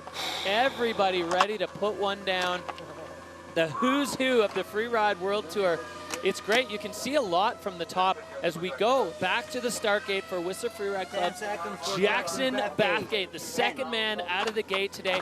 He's the 2016 Junior World Champion. Right now he's got an 11th and a 9th, putting him into 10th overall. Second and above, he's guaranteed. Third and below, it's a maybe, as Jackson Bathgate out of the gate and heading over to the skiers' left. He's right into it, Derek. Lining up 2 hits off the top into this wind lip section, making his way towards skiers' left. Getting an air and a spin off of that wind lip and then heading towards this chute. Completely untouched zone out here. Jackson Bathgate forging a brand new path. So into this chute, as we start to see underneath, there is no clean way out of here. Jackson Bathgate in the closeout, into the fall line, catching a little bit of rock and then way across up onto this wall. So a really creative look at line selection for Jackson Bathgate as he comes over and over and moving back into this really rugged, rocky section. Jackson Bathgate now. Final air out of the bottom there, so clean, super smooth. That was a really creative run here on the Skhvediani face and classic Jackson Bathgate riding. Yeah, Jackson threading the needle in that technical section as he came into it. It didn't look like there was a... It's got a really nice layer of beautiful snow, but right underneath some of it, especially on those super steep sections, it is sharky. Yeah, intense run as we take a look back here at Jackson Bathgate's run. Getting right into it off the top, Derek, 2 airs, and then making his way skiers left towards this untouched zone, but not before this 360 off that wind lift that has proven to take down some of the other riders.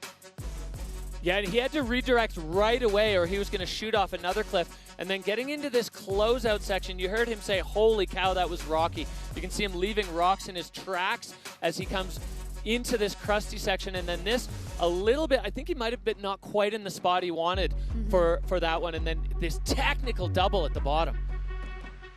Super technical, showcasing both his ability to find his way down through a chute like that into an air. Hi, Mom. Hi, Katie. Hey, boys. Shout outs to all the homies at home. Jackson Bathgate bringing a 74.67 for that run. Ready? So he's going to take the hot seat over for now from Oscar Mandin. Jackson Bathgate's twin brother Cooper, of course, competing on the Freeride World Tour for years. And we'll be looking anxiously at his brother's result here. These guys, you know, twins. We've seen a few sets of twins over the years on the Freeride World Tour. Jackson Bathgate now sitting in the hot seat, and it's going to be anxious moments for him as he looks up at a stacked field of ski men after that run. Yeah, absolutely. Whatever you want. You know how it works. The dad cam being passed over to who's ever in the hot seat to get those reactions as the riders come in through the gate. So raw. So vulnerable. Yeah, love it, love it. And the footage they've been getting from the hot seat cam is just epic. So we are back to the top. You can see on the split screen there, the next man out of the gate, another Whistler Freeride Club rider. That is Marcus Goguen, making a big splash as a wild card on the tour last season. The intensity on his face. Marcus is another member of the Crash and Podium Club with a crash in Verbier and a podium at Kicking Horse, and he wants to back up that Kicking Horse result here with a huge result in Georgia. Only 19 years old, sitting in 9th. So for Marcus, anything over 8th place today is a guarantee into finals. 9th and below, he puts a question mark on it as we get set for Marcus Goguen. Right into it, Derek. 360 off that top hit and stomps it. Unbelievable way to start this runoff for Marcus Goguen as he is now pinned, going cross-court with a huge backflip into the gully, getting control and keeping things going. Marcus Goguen again. What? Whoa, with the cork 7. Now Marcus into the fall line. Absolutely and flying through the bottom smoking. section. Airing over that entire subsection, holding on to it, almost lost it with the right ski there, and boosting. Massive transfer at the bottom. Marcus Goguen holding on. This is a roller coaster. Always exciting, always entertaining, and he is through the arch. That was unbelievable, Derek. Oh my God, a few. What the hell? Oh my God. I don't know how I managed to pull that together. A few touch and go moments there for Marcus, absolutely, but just kicking things off immediately with this massive 360 into the guts of this face. And then right away, backflipping into that gully, straight back into the fall line. Getting the holding control. on. And then this cork 7 taking off early, having to really like, I mean, he looked like a cat just twisting and then fall line bouncing over those rock sections. And this transfer at the bottom, I mean, we've seen people land there. Marcus is 15 feet in the air, sailing past everything. Wow. I mean, he said it better than we ever could. How did he hold that together? This kid is such a talent. He's so strong. The skill to put that back to back to back to back. Yeah, he is pumped, and he should be. Holy smokes, 19-year-old. All right, here we go. Score coming in for Marcus Gauguin. 98! Oh, my God. Unbelievable score for Marcus Gauguin. I mean, the judges have 18 more guys to go. That's the third man out of the gate, and they've only given themselves 2 points to play with. Have you seen a 98? When is the last time you saw a 98, Derek? I think Logan Pahota at Kicking Horse off that giant nose way back. I don't know that I've ever seen a 98 from the third man to drop. So Marcus Gauguin, I mean, the judges are making a huge statement with that score. The bar is set. Yeah. Okay, well, it's ski men. This is what we get. So Marcus Gauguin taking his spot in the hot seat, but we go straight back up to the 2022 world champ.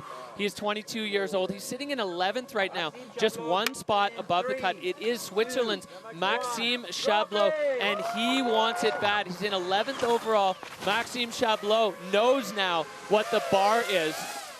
Boosting into the course, finding that beautiful transition, and sending the windlip backflip. I like the whip-lip.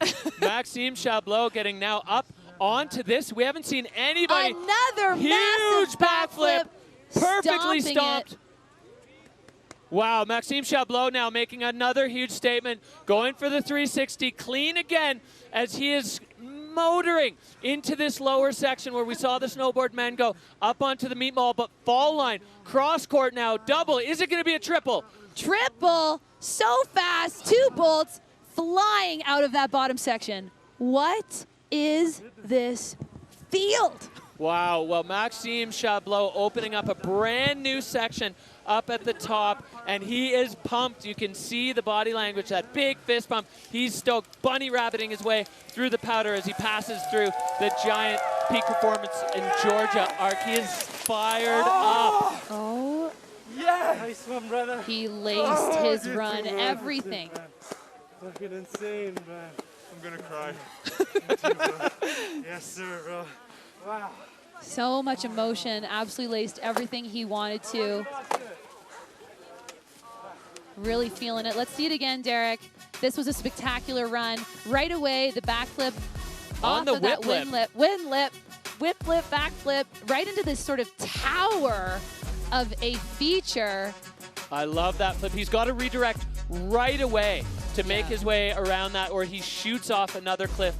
It's a it requires a super technical landing and a lot of awareness while you're in the air to make sure that you don't just go flying off of that no fall zone, really, into this triple at the bottom. Redirecting and then early takeoff. That was really smart for Maxime Chabloz. He pulled his feet up. Sometimes you need to pop, sometimes you need to absorb. And I think if he popped that one, he would have carried too far. So really clever riding for Chabloz, the Swiss rider, with another huge run. We're 4 guys into this field, and we are just seeing lightning in a bottle unleashed in Georgia. I mean, the judges. What are they? Hearts. Merci, maman. Merci, papa. All right, well, Marcus Gauguin sitting on a 98 in the hot seat. Maxime Chabloz with a banging run himself as we wait for the judges. 105, 177, never letting me down. All right, into the 90s, a 90.67 for Maxime Chabloz. We're gonna have to stretch the scale out to 150 if this is the way we're gonna go, or just start to work in single or double-digit decimals to make room for these. Straight onto those rocks? Yeah, look, you can see my bottom hole fall line, and then I just went straight, and then I ended up hitting this air down here. I didn't even hit the double, I just traversed over. Man, I saw you like really going left. And I was like, oh, the rock, the rock. Oh, well, the storytelling there from Chabloz and Gogan. We're back up to the top. Niseko's own Tenra Katsuno, the young rider out of Japan, only 23 years old. He's sitting in 10th. He's got a really strong result from Verbier, not quite as solid at Kicking Horse. Tenra now starting things off for his campaign here in Georgia. And he's right into it, Derek, with a super smooth air into this top section and a backflip, textbook, stomped. The way these riders can just link features up with tricks. Now spinning on that one, Tenra Katsuno making a huge statement as he moves across. This is all rock below, and another backflip. Sort of off camber backflip off of that wind lip, and a massive air into the guts of it, flying out the bottom. Wow. Every single run. Tenra Katsuno just making short work and now coming with full speed as he's lining up this transfer. You can see landing a good 20 feet short of where Marcus Gogan flew off that thing. Tenra Katsuno now the glorious powder turns at the bottom as he is under the arch for another clean run from the ski men's field. Unbelievable showing. Just goes to show what you can see when the snow is on for the skiers here at the Georgia Pro. Good, so good. Happy with it? Yeah, sick. So fun. Happy for you, bro. Oh, yes, sir. They have video game conditions, and we are seeing it in real time. Tenra with a backflip right away to start off his campaign, and then spinning a 360 off the top section into that beautiful untouched snow. Super nice turns, and then sending another backflip sort of cross hill off camber, which is super impressive in terms of air awareness, and then boosting out the bottom here, getting a grab. Yeah, tweaking it out there, always stylish for Tenra Katsuno.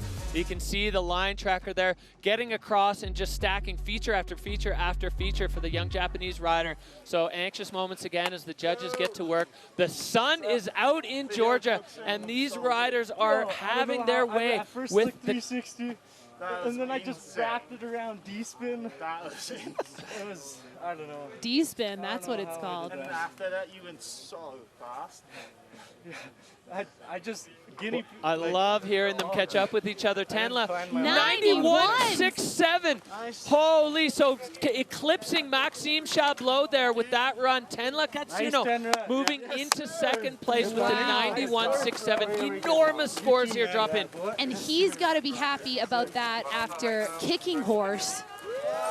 Yeah, with the 10th there, Tenra needs a 6th or above to get himself into FWT Finals. There's no breaks, though. We are back up to the top with the reigning Freeride World Tour Ski Men's Champion. This is peak performance rider Valentin Rainer. Valley with a 14th and a 4th, so sitting in 9th overall, riding for Scott as well there. 6th and above, and he's in. 7th and below, question mark.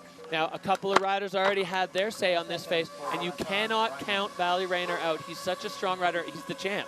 Living in St. Anton in the Arlberg region of Austria. He's got some wins under his belt, and this man is here to play. Valentin Rainer now out of the gate and on course with the champ.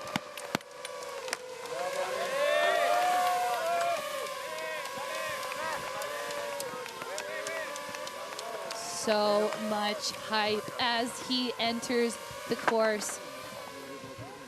Airing in off the cornice, making his way off a big booter, and another one.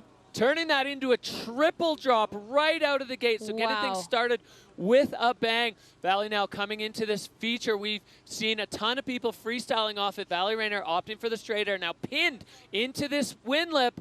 Backflip, huge, stomped. Checking his speed, lining up another feature at the bottom here, and going cross-court across all of it, and stomping for the champ. Valentin Rainer with another clean run. The ski men's field lighting it up, and Valley not done yet as he comes back across, getting this takeoff, tweaking the shifty out, and he is wrapped up top to bottom. Fireworks from the champ. Incredible skiing from the Austrian rider. That was so fast, Eric. Kicking it off with a triple up top. Absolute smoke behind Valley, the champ, to reply to what we've already seen on this That was face. sick. That was so dope, Valley. Big compliment there from Marcus Goguen. As we see this triple at the top, Katie, so committing. So committing, Derek. It is so steep, that top section, and then right into this massive backflip. Yeah, landed perfectly, controlled the speed so he didn't hit the pepper. And then Valley taking this from a different angle and quite a bit bigger than anybody else has so far today. Absolutely. Yeah, that was massive, the way that he sent it off of that with that cross-court sort of angle. It gave him so much more loft. Yeah, lofty air from the champ, Valentin Rainer. Another clean run here from the ski men's field, and the peak performance in Scott Ryder waiting now for the judges to have their say. He is pumped up. The score coming in, ticking up to 82.33. So Valentin Rainer putting himself into fourth. Anything above 6 at the end of the day, and he is going to be into finals. That's a big threat fended off there from Marcus Goguen from the reigning world champion, Valentin Rainer. He is done, wrapped up. You can see the media frenzy there as Valley made his way out. Marcus Goguen holding on to the hot seat. Tenra Katsuno in second. Maxime Chabloz in third as we are heading already back up to the top for our next rider. Well, anyone that has made their way to the zone here off the backside of Tetnoldi Ski Resort is getting a theatrical experience, to say the least. Absolutely. So Thibault Magnin, he is a Spanish rider living in Andorra. He is, I mean, he's competing at the highest level, Olympics, World Cups, X Games at slopestyle, having getting a wild card onto the Freeride World Tour. He's a rider that needs to win here anywhere in the top 7, and he is a maybe. Even with a win, it's not guaranteed for Thibault. So Thibault is going to come out swinging. Yeah, and he sure is already pinned into the first section as he is across into this section that's seen so much action. Thibault popping the shifty there as he's now coming towards this windlip that we've seen a bunch of riders use as a trick feature. And Thibault with the backflip clean. Smoking down through this bottom section, Derek. Another air at the bottom, super strong, lightning fast skiing from Thibault, an explosive rider. Well, Thibault now, is he going to come? Yeah, he's going to come across. No, he's decided to get into the powder. Thibault Magnin, the Spanish rider, across this powder flat section. So if the judges are going to nitpick a little bit on that one, it might be a line score, as he didn't quite have as many features as we saw from the likes of Chabloz, Tenra Katsuno, and Marcus Goguen. But big cheers. This guy is one of the most enjoyable people to spend a minute with on the Freeride World Tour. That 100%. trademark huge smile. 100%, and such an exciting classic free ride skier. Super fast, so strong down through this top section, and then boosting a massive backflip off of that windlip that we've seen quite a few people hit. Well, that line from Thibault Magnin, clean top to bottom. I loved his entry into the venue from the very top. And Thibault Magnin, a big part of this ski men's field, and holding it down for the sponsors there as he stands. Taking advantage of those unreal conditions and just having a beauty run. Yeah, having a blast out there. The Georgia Pro delivering everything we hoped and dreamed about. I don't know. I was first. I don't know how you pull that around. I don't know either. It went like D-spin on me. Yeah. He stomped it. Yeah.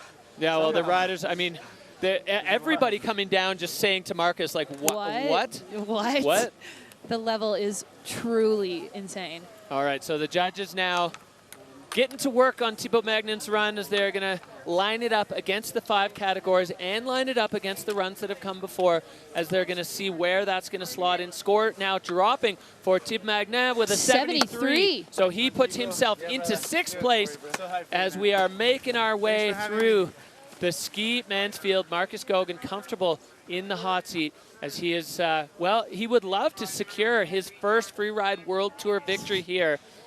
Wouldn't he ever? Yeah, with a 98, it's going to be hard to beat, Derek. Yeah, I mean, every single feature had a trick. He was pinned from top to bottom. There was no slowing down, but it was clean, you know, a flawless run. Back to the top, though. Ben Richards, you know, a product of the New Zealand Junior Freeride Tour and all the great things that that we've seen Dion doing down there. This guy is the heart of the New Zealand freeride scene, and Ben Richards, a product of it, sitting in 3rd overall in his rookie season. I love watching Ben ski. So smooth, but so powerful. He's so stylish, Derek, and he's kicking it off right away with a big shifty off of that top section, those 2 blind rolls into this lip, boosting off of it, catching a little air, and heading over towards the skier's left section. Yeah, popping a little shifty there. This is where the snow gets a little bit funky, this west-facing stuff, but Ben staying in there for as short a time as possible as he comes over this enormous cliff with a giant 360. No! Catching an edge and then driving himself into the gully. I hope Ben's okay from that. Oh, that was a hard hit. He is moving around, and there's the wave. Ben's all right. You can see the GoPro just folded over there as the transition from steep wall to flat bottom of the gully coincided exactly with Ben getting bucked forward over the tips of his skis, and that was a heavy impact for Ben Richards. Really happy to see him up and moving from that one. His ski is quite a ways up from him, Derek. That was a massive drop that he sent that 360 over. We can see it again here. Look at the scale and size of that thing. He's in the air for so long, and he stomped it beautifully, but then out through that section, just the transition of snow. Well, that is going to be a highlight reel move. He had it, and then it was the transition into the flat bottom of the gully. It's like the bottom of a half pipe. If you're not lined up with it correctly, he just got squashed by it. And Ben Richards going down hard. I'm glad that snow was soft there, as Ben now just looking to pick up the pieces that he has left scattered on the face. Look how deep the snow is. I think that was a saving grace for Ben there. And also how steep it is, Derek. I mean, what do you think that size of that cliff really was? I'd put it in the huge range, I think, for Ben Richards. I wouldn't want to say a number because I'll just get roasted for saying it for it being wrong. But it's massive. We saw how long he was in the air for, and we see how far he traveled when he crashed from where his ski popped off. And the set of the rotation, I mean, let's just give Ben Richards credit where credit is due. He had to set that so slowly for it to come around to 360 at the right time. And please, at home, keep in mind that these riders have never hit these features. They've never even stood on the lip. So they're making these calculations based on the view through binoculars. And for him to get that exactly right, that rotation, the set so slow, but bringing it around right in time to connect with the ground. Unfortunately, the transition with the bottom of the gully, a bit too aggressive for Ben to hold on to.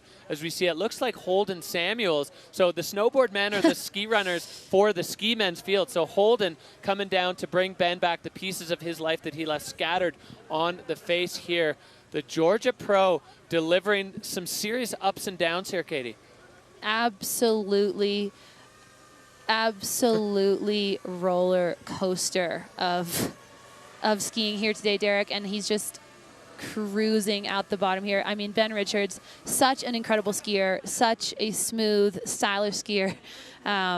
What a heartbreaker there to little bro powder run there with Holden.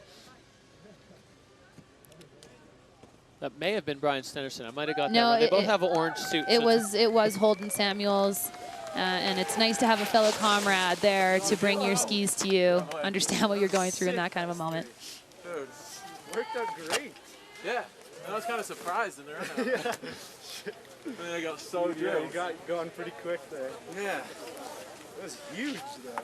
All right, so no score for Ben Richards. This was insane. Just reiterating what you said, Derek. Ever seen around that guy? So sick. Ben and Marcus here. Nice work, brother. Cheers, bro.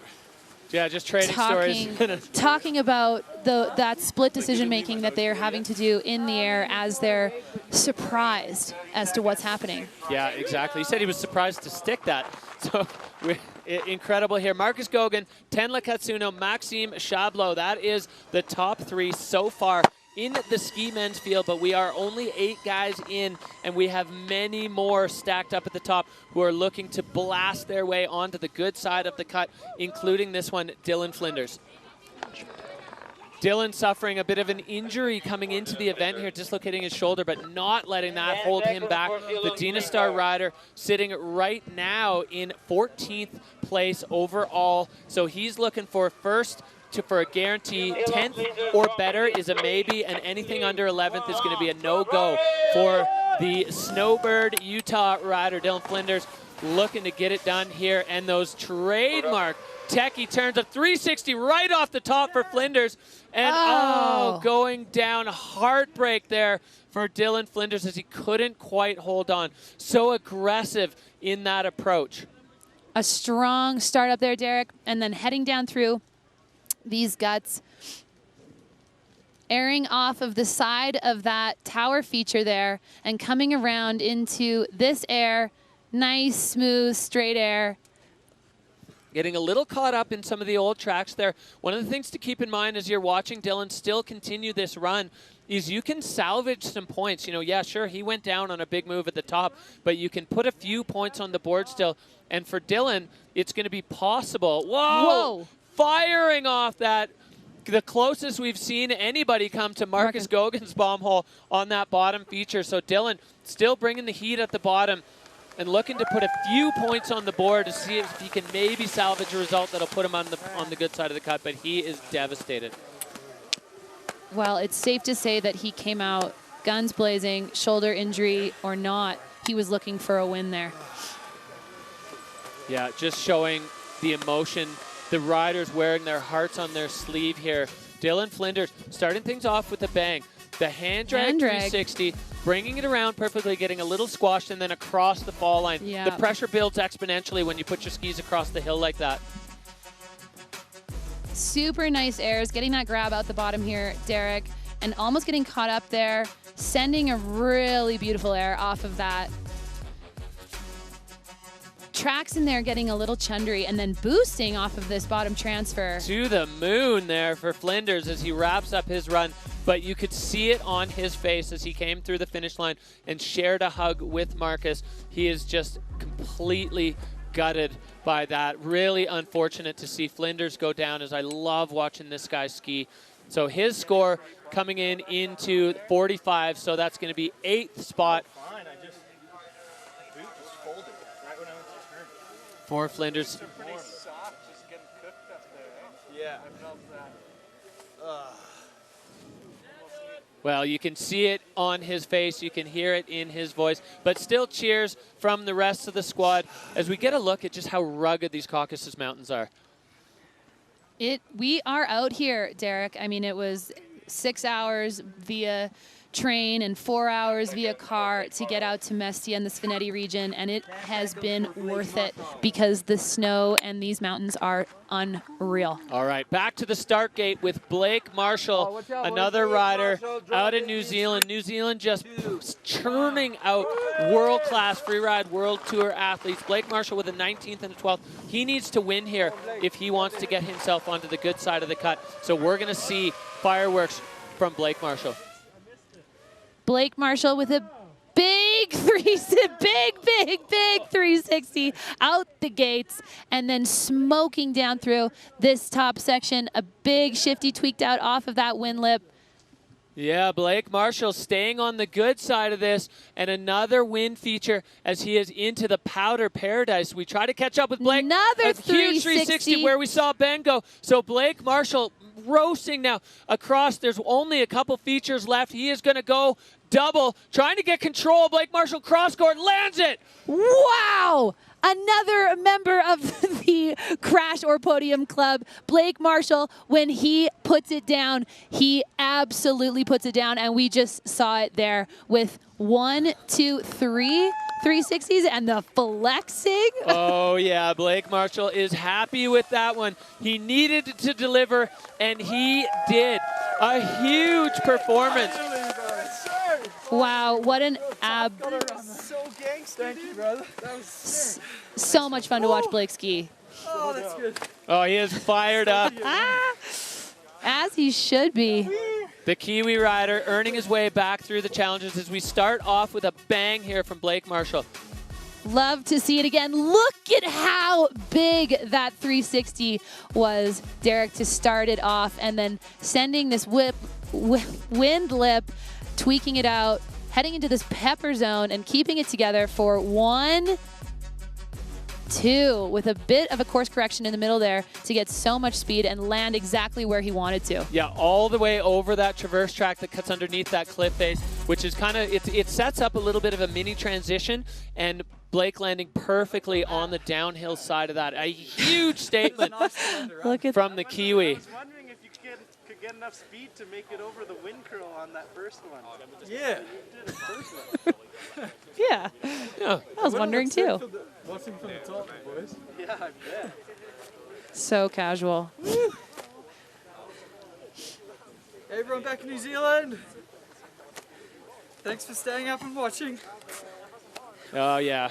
The Kiwi freeride community is so tight, and Blake giving a huge shout out to the rest of the friends at home. An enormous run from Blake Marshall, and really playing it smart by staying on the good aspect where the snow is still powder. Yeah, that's a really good point, Derek. We've gotten reports by listening to some of these guys in the finish corral talk about how it is starting to get a little sun-cooked up there. And here's that 360 again, seeing it from another angle with those drones flying so high up above the Kakvani face. Blake, one of the few riders on the tour that prefers to do his 360s to the right, so both of those right spins. Thank you. Mate, I was so lost for the top, and I saw you, I was like, you are the man. Well, this really is, as much as it's an individual sport, there's a team aspect to it. Sometimes riders going earlier in the field, putting a track in, and you know, these guys chat and talk when they're doing their face check and inspection. So a lot of them, you know, they're not really keeping their lines secret from each other. They're talking and they're like, oh, you're going first, you're going to put a track in. So Blake definitely benefiting from a track there, able to find his way. And here's the score coming in, and it goes to a 92. Blake Marshall putting himself into second place. Wow. A huge run from the Kiwi. Oh my God, Derek, the heat is on. We are 10 guys in, and we have 4 riders in the 90s already. The snow and the face here in Georgia delivering the canvas that these athletes needed to throw it down, and that is exactly what they're doing. So Marshall blocking Tenla down to third, and Chabloz off the podium so far, but we are nowhere near finished here as we go back up to the top to the Region 2 Challenger winner from last season, Colton Shaff, riding out of Bozeman, Montana. Colton with a 9th and a 17th. Anything above second, he's guaranteed. Anything above 12th, he may make the cut. So Colton Shaff on course now. Waving to the other guys as he drops in and sending it into the first top section here. What do we have in store from Colton Shaff, Derek? Yeah, Colton floating a couple of nice smooth features now as he again moves his way onto the good side. 360 into crust land there. This you can see this is sitting in the sun, so it's cooking in the afternoons, but Colton not going to stay in that zone for long as he now comes into the shade. He's going to make his way all the way across this chute. Lining up. Well, there's no easy way out below this. The Billy Goat style here, Katie. Major exposure underneath him, Derek. And he's making his way right through into that chute. Super technical, nice line choice. The slough, you can see it coming down, and he just airs over it and out in front of it. Wow, smoking out the bottom. Interesting one for Colton Shaff. I wonder if that was the exact plan that he was looking for, as it's so blind in that section. It's completely convex, and then it rolls convex to vertical. As you can see, our vision of it is so different than what the riders are seeing. Dude, I want to miss it. Yeah, it's so rocky. It looks tough. Yeah. Dude, that was the most. Yeah, you could hear him just say, did you miss it? Yeah, it was so rocky. So not the plan exactly that Colton Shaff was looking to execute there in that lower section. Recalculating as he made his way into that skier's left section after those 2 super silky airs off the top. And this is where Colton got really creative with this nice 360 off the top, and then heading into this chute where he lined up this really smooth entrance into that sort of mini coulis. Yeah, and wrapping around that, I think, instead of off it, but the air into it, he just picked up a little bit of speed, and you can see in the line tracker where he would have wanted to go left and pop off that where Cody Bramwell went. He was unable to execute that. So Colton Shaff, you can see a little bit of disappointment in his face as that score is going to come in at a 65. So Colton Shaff into 8th place there so far in the ski men's field. But again, hey, Marcus. Thanks, brother. All right, well, we're seeing this face just deliver fireworks. Marcus Gogan, Blake Marshall, and Tenra Katsuno, your top 3. Chabloz and Valentin Rainer rounding out the top 5 for ski men as we head back to the top for this man. Another one who hasn't had the best luck or maybe the best decision so far. The peak performance rider, always explosive, such a talent. Max Palm in the gate, he needs to win. Max Palm, even with a win, it's not a guarantee as he's got 2 big crashes so far from Verbier and Kicking Horse. So Max Palm going to be looking for lightning in a bottle in Georgia as he gets things started here. And he's heading further left to 360 off of that top cornice. Wow, above exposure. What? Now lining up a huge backflip and connecting perfectly. So Max Palm making a statement with the start of his run and carrying a ton of speed up onto this rocky section. Max Palm going into Billy Goat Town. He's got to fend off this little crusty section. There's only one track in here as Max Palm now opening up a brand new feature. Wow, massive air that we haven't seen opened up yet. This left racing down behind him as he works cross court to avoid it and find his way into even more terrain. Yeah, we saw Molly Armanino get rumbled in this section. Max Palm, no! Ski coming off on that double and going down, somersaulting through the Gnar. As Max Palm going through such a technical section with just an incredible run behind him. And then it looked like I don't know if he got caught up on a rock, but something flipped him. That's going to be a tough retrieval as it overcomes Max Palm with the emotion of understanding what that means for the season. I mean, to link the features he linked at the top, the tricks, and get exactly into where he wanted to be just to have a ski clip come off on a double rock here. This is the moment, Derek, where he airs into it and that massive shark just grabs him. This is one of the most difficult parts of visual inspection. You look at that through your binoculars, it looks good, it looks like powder. You land on that powder, it's not powder, it's 2 inches of snow on a rock. And you can see his legs just buckle there where he hit it. Heartbreaking for Max Palm. Yeah, this is the dice roll of going into those really steep, gnarly, rowdy sections. We saw Jackson Bathgate have to fight to get through that kind of stuff. We saw Molly Armanino get gobbled up by it, and Max Palm, another unfortunate victim. I don't think a ski runner can get there. I don't think so Max either. is going to have to go get his own ski, unfortunately. He's hiking. I mean, Derek, what you were talking about earlier with the way that these guys are picking their lines. Well, yeah, I mean, it's so hard to know what's under that snow. And for Max, I mean, he saw snow and he went where he meant to go. But unfortunately, the surprise there of finding that rock in the landing. And as you said at the top, he needed a win to make the cut. And this being cut day here at the Georgia Pro, stakes are high. Well, for sure, and that was a potentially winning line. It absolutely was. Completely different than what Marcus did, but way more technical, way more exposed, way more difficult, and the judges factor that in the line scores. So that certainly had the capability, especially with that huge 360 up or backflip up at the top and the 360 at the very top. Marcus Gogan probably getting some text from his mom and dad saying, "Great job, honey, you've done a nice run." Also trying to protect himself from that Georgian sun, which I'm telling you is hot. Yeah, it's beating down here. If you're wondering why we ran the event on -1 of the window, this is exactly why. The weather was forecast to heat up. We knew we had today beautiful, but then it was going to cook today. And so coming back tomorrow, then it gets cloudy, it refreezes, and we're looking at significant reduction in the quality of conditions. So Max Palm having a tough one there, and that is going to be a heartbreaker. He needed to win to make it through the cut. And unfortunately, that is not going to be, I love this up the top. 360 off that cornice to enter into his run and start his campaign for what would have been a contending first place run with a massive to the moon backflip off of that feature. Yeah, and let's look at this thing. Let's look at the connection. This is great scoping because he landed on that steep part of the slope, so there was almost no impact. And then this one as well. Nobody else looked at this, but Max Palm, perfect execution, getting on that downhill ski, putting himself across to where he needed to go, and unfortunately, this is where the wheels came off, landing on a rock, and there's nothing he could have done about that. Nothing he could have done. Absolute heartbreaker. What a spectacular run up top and a crusher of a moment down below. Oh, that breaks my heart to see Max Palm going down like that.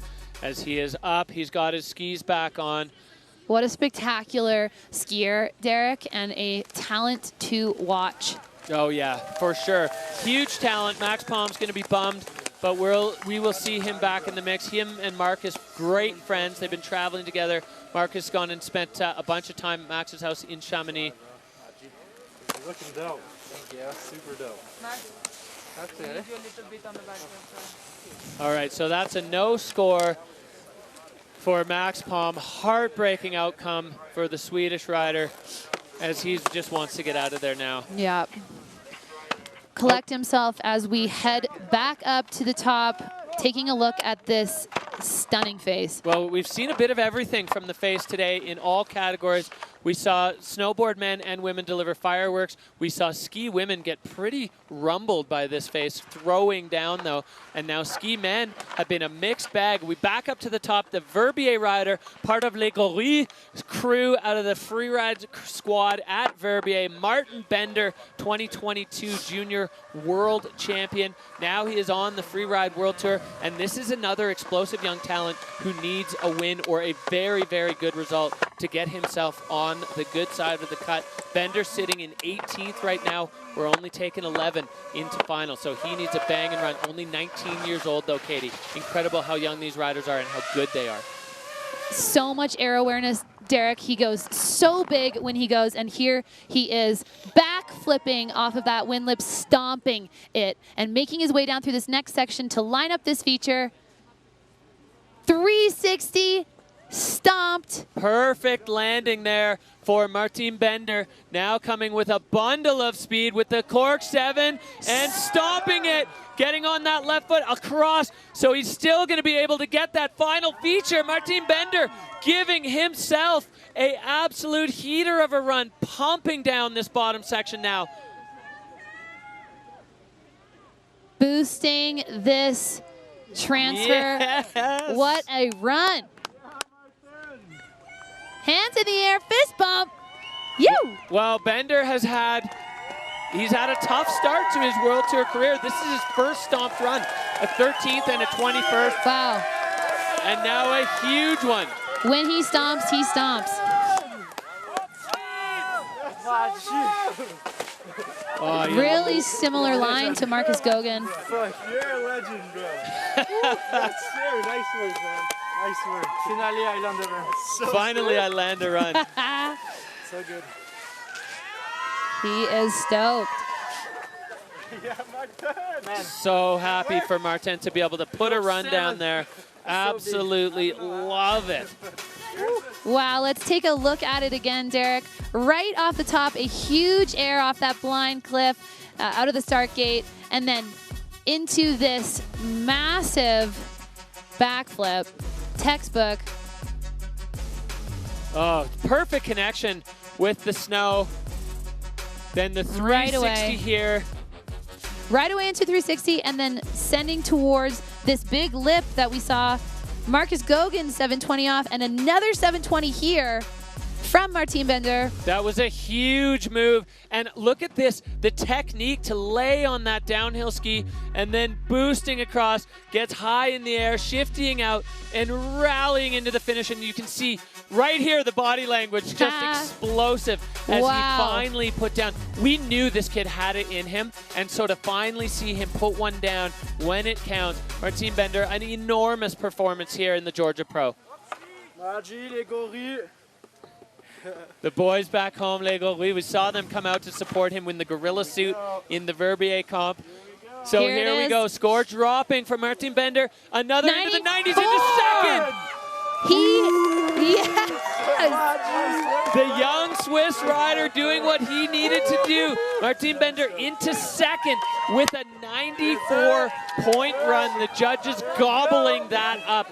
5 riders in the 90s now. Holy smokes, Derek. Martin Bender put it down. That I'm the current leader right now. It's a bit unexpected for me, but I'm super happy. It's not a secret. I just train every day, every second day. Yeah, that's it. Well, Hitzig may be surprised to find himself in first overall, but he might be the only one surprised by that. This guy has just delivered perfection in every single event so far this year, never putting a foot out of place. He did knee himself in the face in Verbier, which I didn't even think was possible with the strength and composure that this young rider has. Only 21 years old. He is just eating up first place results everywhere he goes and delivering electric moments, holding down the top spot. Hitzig on course, backflipping out of the start gate. Oh my God, holds on to it. Derek out the gates with a classic Hitzig backflip and another feature, huge 360. Oh, he's on fire. Well, what are they feeding this guy? Max Hitzig, and going off the nose of this one, a totally different direction with another huge backflip. And straight lining out the bottom, so strong through that chunder, holding on to it. Hitzig. And going right off the nose of this one, down into the flats. And sticking that? I mean, this guy is just, he's a machine. Yeah, he's playing with a different set of rules. What is in the water so in Hitzig's hometown? What the fuck? You're insane. No, you're insane. So Hitzig with at least 3 features in directions that nobody else has taken.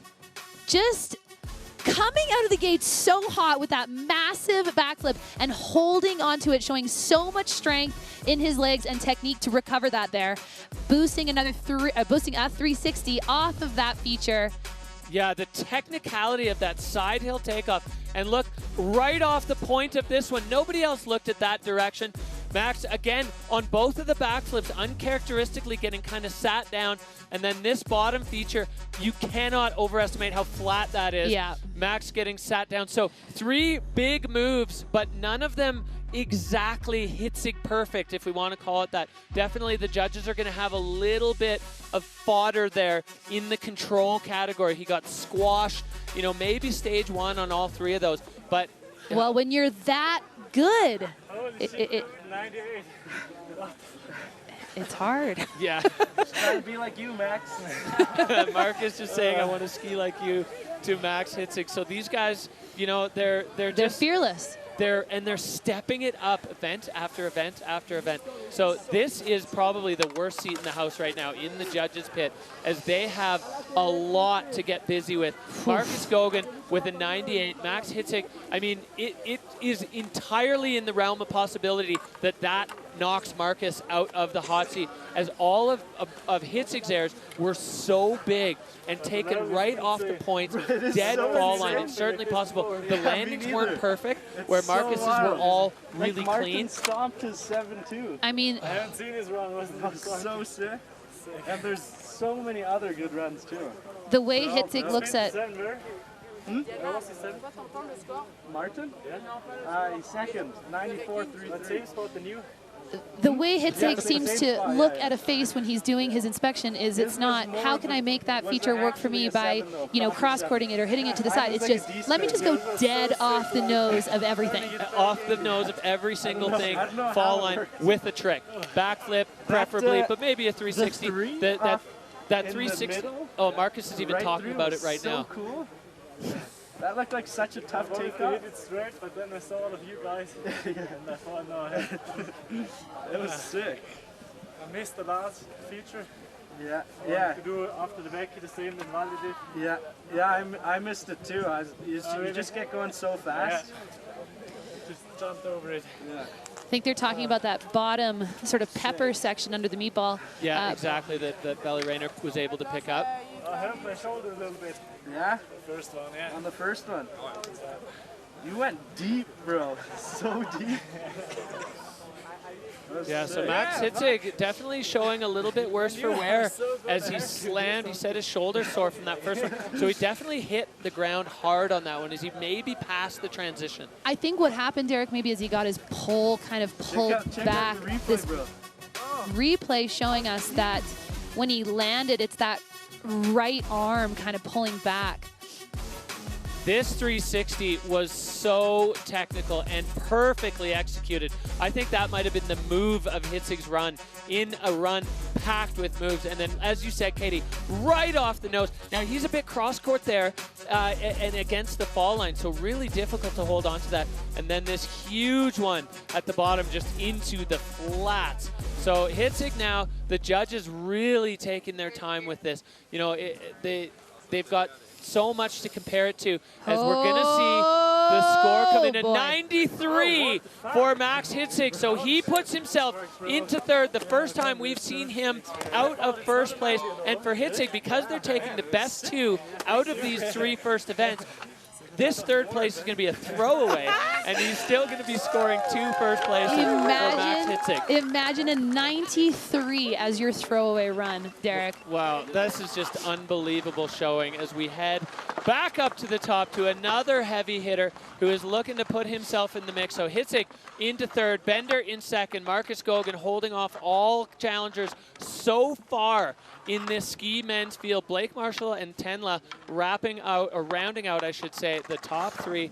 We go back up to the top to Whistler's own Wei Tian Ho, another peak performance rider, part of that huge, strong stable of athletes on the peak performance squad. And Wei Tian Ho, another product of the Whistler Freeride Club, looking to make a big splash. He was one spot below the cut, only 19 years old. So Wei Tian Ho going to be looking for a big performance here. We've seen him come real close in Verbier to the win, and then with the 7th place result. And now he is on course, Wei Tian Ho. Starting his campaign, airing into this top section, lining up a backflip, huge, holding on.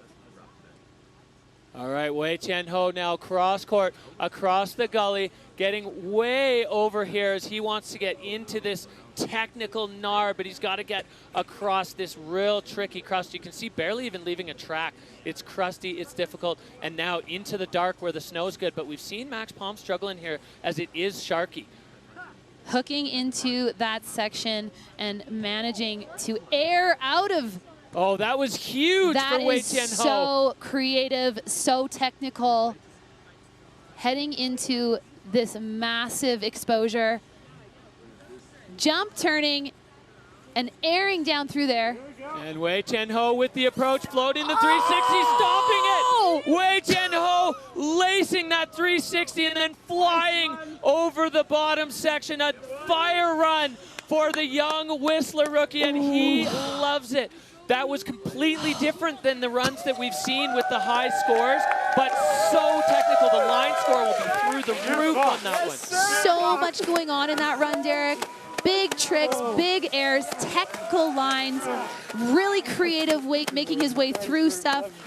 Big congratulations from his buddy at the bottom. Yeah, those two boys growing up together as Katie run us through this replay. So kicking it off with this massive textbook backflip, holding on and just transitioning right into the turn there to link up this line, the massive line score coming in from the judges there. Look at that, they are loving it. He aired into that. It's so creative, such homework done on this face, and just making his way through that so effortlessly to put down a huge 360. So what a clinic. Look at this line tracker. Call it a clinic. Every single piece of that was the most difficult section of the face you could go down. And we saw him skipping over the rock that took Max Palm out. These two boys growing up together in Whistler and now doing this together on the Freeride World Tour. Anyone who said that there isn't a fall line run on this Skhvediani face today has just been proven wrong by Wei Tian Ho, who managed to Billy Goat 360 backflip his way down that massive ridge triangle. Yeah, all the way down the rib, through the rocks. The score coming in, we are into 8th for Wei Tian Ho with an 80.67. All right, well, you could almost see the reaction from Marcus and Wei Tian Ho. A bit of an unexpected score from the judges on that run. So Wei Tian Ho sitting now in 8th spot as we are right back up to the top for the rest of the ski men's field. And this next rider is going to be another huge threat. He's sitting in 2nd overall. He's got a pair of World Championship titles to his name, a podium already. It is, of course, peak performance rider Christopher Turdell, as Marcus Gauguin sitting in the hot seat as he had since he dropped in 3rd. Christopher Turdell operating like a submarine, so smooth, undetected, and then just comes in, absolute weapon, always smooth, always collected, creating some of the most memorable moments on the Freeride World Tour. Oh, yeah. So Christopher Turdell right now sitting in 2nd overall and really excited to kick things off as we see Turdell again heading out on that rider's left side. Right into it with a massive backflip, Derek. Smoking down through this. So much control the way that Christopher skis. Another huge backflip. Yeah, laced that one. Some people have had a hard time with that windlet, but not Christopher Turdell, as he is right off the nose into this technical section, wrapping around into this chute now. Instead of he's going out to the rider's left side, up onto this wall. Airing silky smooth off the top of that and mocking down through this section, this bottom sunny kind of crusty takeoff, but lacing the double. The double there out the bottom for Turdell as a clean textbook Turdell run. 2 big backflips, some very technical skiing out of the bottom section, and he is done before you can even blink. Turdell wrapped up. Unbelievably smooth, the Swedish rider. Christopher Turdell. Thanks, man. Appreciate it. I love that line. Unbelievable. Well, it's like parrots coming in, just echoing each other as Turdell saying the same thing as we get into Turdell's run. Katie, this backflip right off the top. Watching Turdell is just, it's such a satisfying experience. You're never stressed. You can count on him to give you a show and not stress you out in any way with these textbook beautiful backflips and clinical skiing. Lacing it off of the nose there into this chute and making his way over to the left side where he lines up this double at the bottom, stacking features all the way through this run. Yeah, a big run from Christopher Turdell. So cool the way he sees these features and how he links them up. And Turdell, with the performances that he's already got this year, is one of only 2 riders in the ski men's field guaranteed to get into finals. Of course, the other one, Max Hitzig. So Christopher Turdell now going to wait for the scores. Marcus Gauguin has just been sitting there for ages in the Dynastar hot seat as we wait now for Turdell's score to come in. It seems like it's like this is the resurgence of Christopher Turdell. It's his second act. Truly. The way you looked at the landing in your Cork 7. Yeah. Also, I don't know how I did. I don't know what I was doing, honestly. Also, I don't know what you were thinking, but having that Cork 7 in your mind and then doing that huge 360 out of the start gate, that is just so impressive, so impressive. It all worked out somehow. Unbelievable. I was surprised every time I landed. Here comes the score, Derek. We're still going. 92. A 92.67. So Turdell into 4th. So Turdell with a huge statement there. He's going to be throwing away that 8th place from Kicking Horse, and I have a feeling he's going to be climbing right. Well, he can't really climb that much. He's already in second overall. Yeah. And Hitzig with two firsts already. So Christopher Turdell with another enormous score there. A special moment at the bottom here in the finish corral as Christopher Turdell, a veteran and icon on the Freeride World Tour, congratulates Marcus Gauguin for his run. Yeah, the passing of the torch there, but Turdell is not letting go of that torch as he has just put down a very, very solid run. And we go right back up to the top to this man, a veteran on the tour, a fan and rider favorite, Andrew Pollard out of Alta, Utah, the smoothest man, always looking for the swoop, the side hill moves, holding on to the legacy of Drew Tabke. We love watching Paul ski, and I cannot wait to see what he brings to the face today. Rolling into the face, so smooth, and kicking it off with a massive air, stomping. Classic Pollard heading through here. Yeah, Paul kind of having to pull his feet up as he goes cross court now with the big 360. Absolutely textbook Andrew Pollard, and another 360, kind of the 270 onto the good side of this face. He's just so smooth, Derek, and the way he pulls off these 360s and these features is just so impeccable.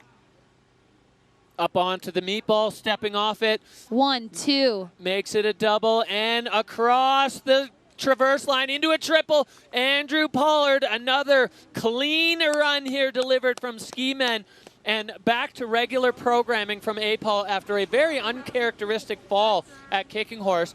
Now just milking, farming those powder turns at the bottom. He makes it look so easy, Derek. Those 360s at the top there are not not simple takeoffs, and he makes it look like anyone could pull it off.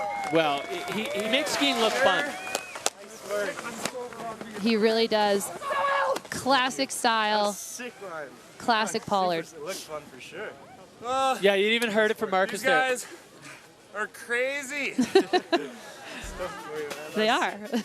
He makes it look fun. Love this feature. You can see he's got to pull his feet up and he's got to get across, landing perfectly in between those other two bomb holes. I love this one. So Erin style technique, fluidity just pumping. That one really goes up. That's why we've seen other riders like Chabloz take that with a backflip. Yeah. And then he lines up this air. It's so nice, and he's so nicely positioned in the air off of that drop, lining up this bottom section with the 1, 2, cross-courting into the third and lacing it over that traverse. Gorgeous run from Andrew Pollard, bringing the thunder to the ski men's field as we have come to expect from this man.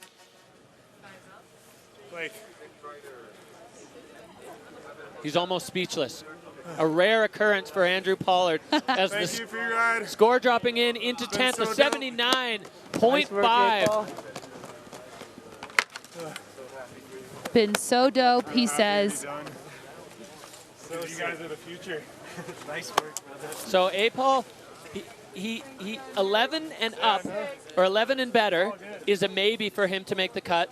12th and below is a no, so he's sitting in 10th right now. Wow. So still possible, but obviously the math has to shake out his way. Totally. We have seen quite a bit of crashing out of this field, so I don't know. I'm going to let the people behind the scenes get their abacuses out and figure that out. 3 more riders in the men's ski field.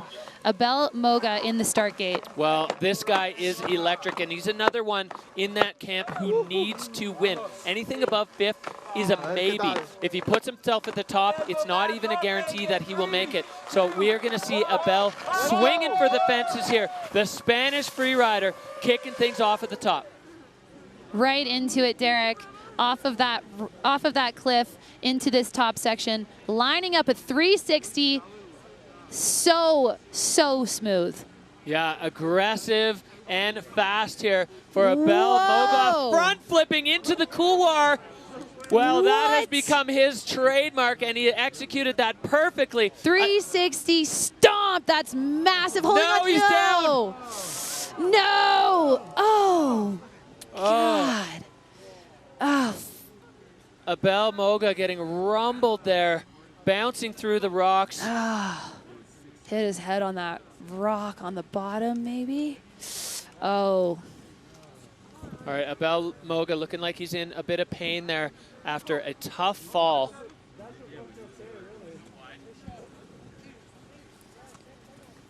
Oh, that's a heartbreaker as Abel Moga was just absolutely pumping through this run. Incredible, incredible skiing.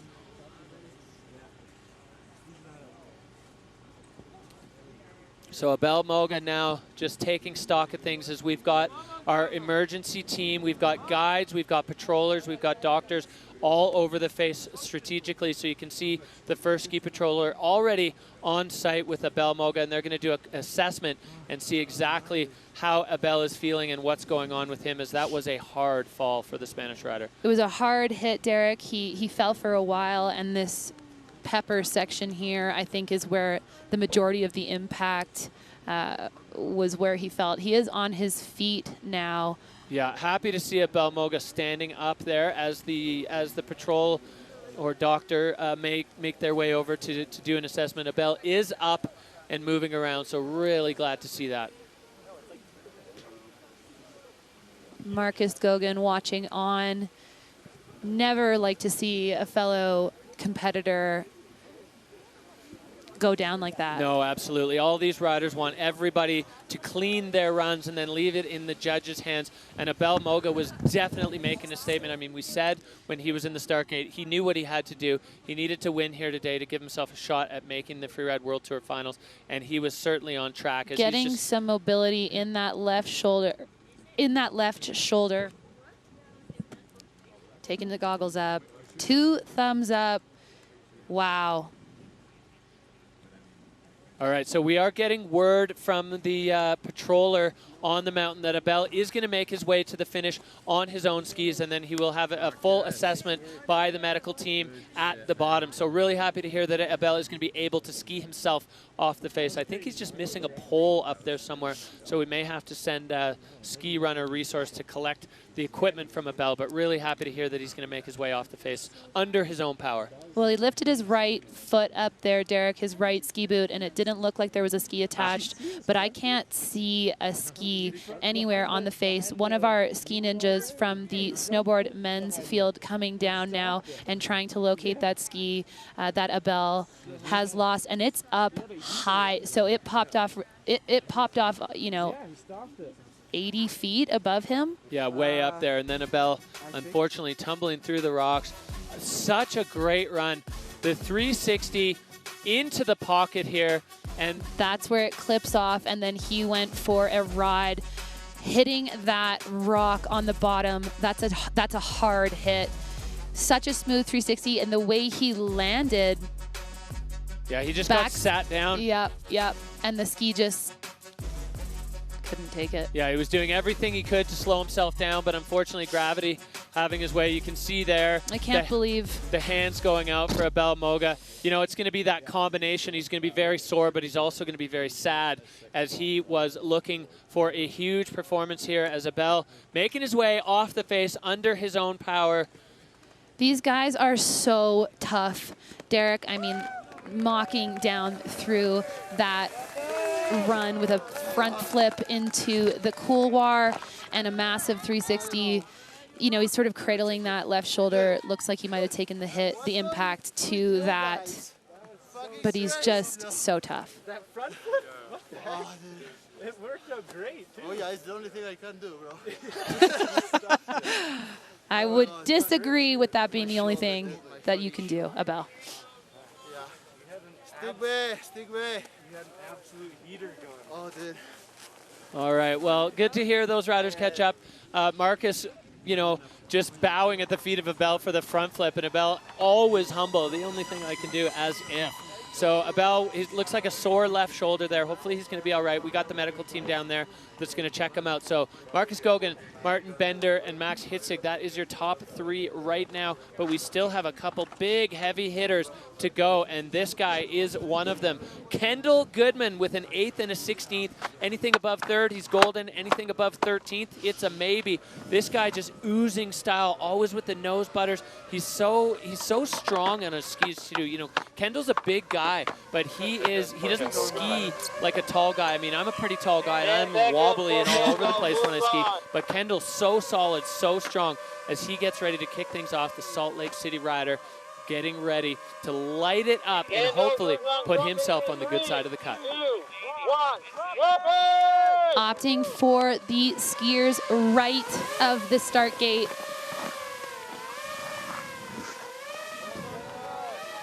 Skiing past some of the public, checking out this drop-in. Yeah, look at this. This is such a great picture of exactly how gnarly this thing is. Just a full bomb drop right off the top. Kendall Goodman kicking things off with a bang and now picking up a whole pocket full of speed.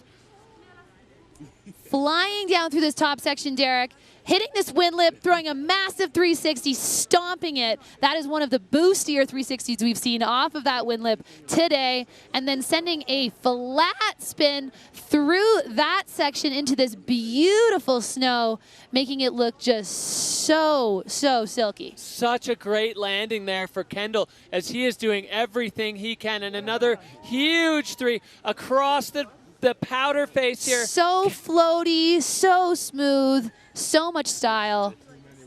And Kendall now really going across, all the way across. He's got something in mind that he wants to get. Another air out the bottom and another one. Just making those bottom features work for him. What a silky, smooth run. Yeah, Kendall's just got that effortless style. You know, always buttering, always smooth, as Kendall Goodman wrapping up his day here, and he's going to be looking to be 13th or above if he wants to get on the good side of that cut. We'll see what the judges have to say about Kendall Goodman's run, but I loved it. Wow, looking at it again, Derek, Kendall throwing up the heart in the start gate, the bomb drop here into just mocking through this top section, which is really... you know, he just makes everything look so, it's like he's moving almost slow motion. Yeah, exactly. But he's flying, carrying you know? so much speed into this 360 and then clean onto that right foot, carving across. So he's going to be able to get this next one as well with the flat three. So Kendall opting more for wind lips, less for cliffs, which we'll see what the judges think of that. Definitely a choice that he made, but able to execute tricks off all of those wind lips, the 360 there, and look how deep the snow is. Yeah, I mean, he's just having like a buttery run out there and really showcasing his unique style, which I think is a great choice for him. Oh, totally. Yeah, you got to ski to your style and be true to yourself. And Kendall is nothing if not true to himself and his own style. Himself is definitely not a word. But we're 4 hours into this. We're starting to get a little wonky here in the booth as Marcus Goguen still holding down the hot seat as he has since he was the third man to drop out of the gate. We still don't have a score for Kendall Goodman, and we are anxiously waiting for that score to come in, as after Kendall, there's only one guy left in the gate. So Marcus Goguen guaranteed no worse than a silver medal here at the Georgia Pro as we line up Kendall in the camera frame as the judges taking their time. You know, we kind of said he went wind lip rather than cliff. A lot of guys went heavy on the cliff. Yep. Hitzig probably more than anybody, pure cliff. Yeah, but Kendall's run just looked so, it just looked so stylish. Yeah, it totally. Oozing style. He's got that do-rag hanging out. The gorgeous kit, custom made from Snow Shepherd, his sponsor there. So the judges kind of going through it, trying to figure out what they want to do with that, adding up line score, adding up Erin's style. Erin's style definitely, I mean, planning on trying to get on top of the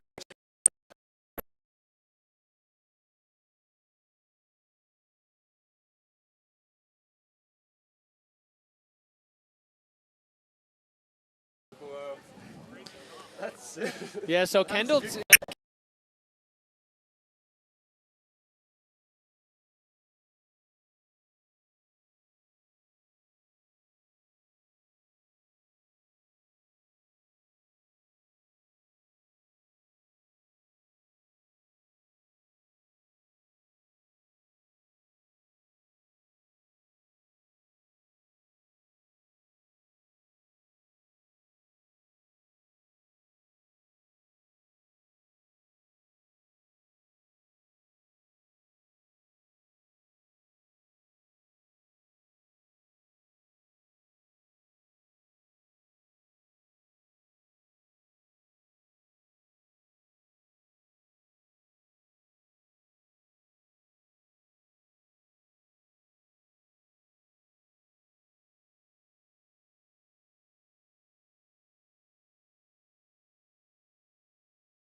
Both of them baffled. I don't know how I landed that, bro.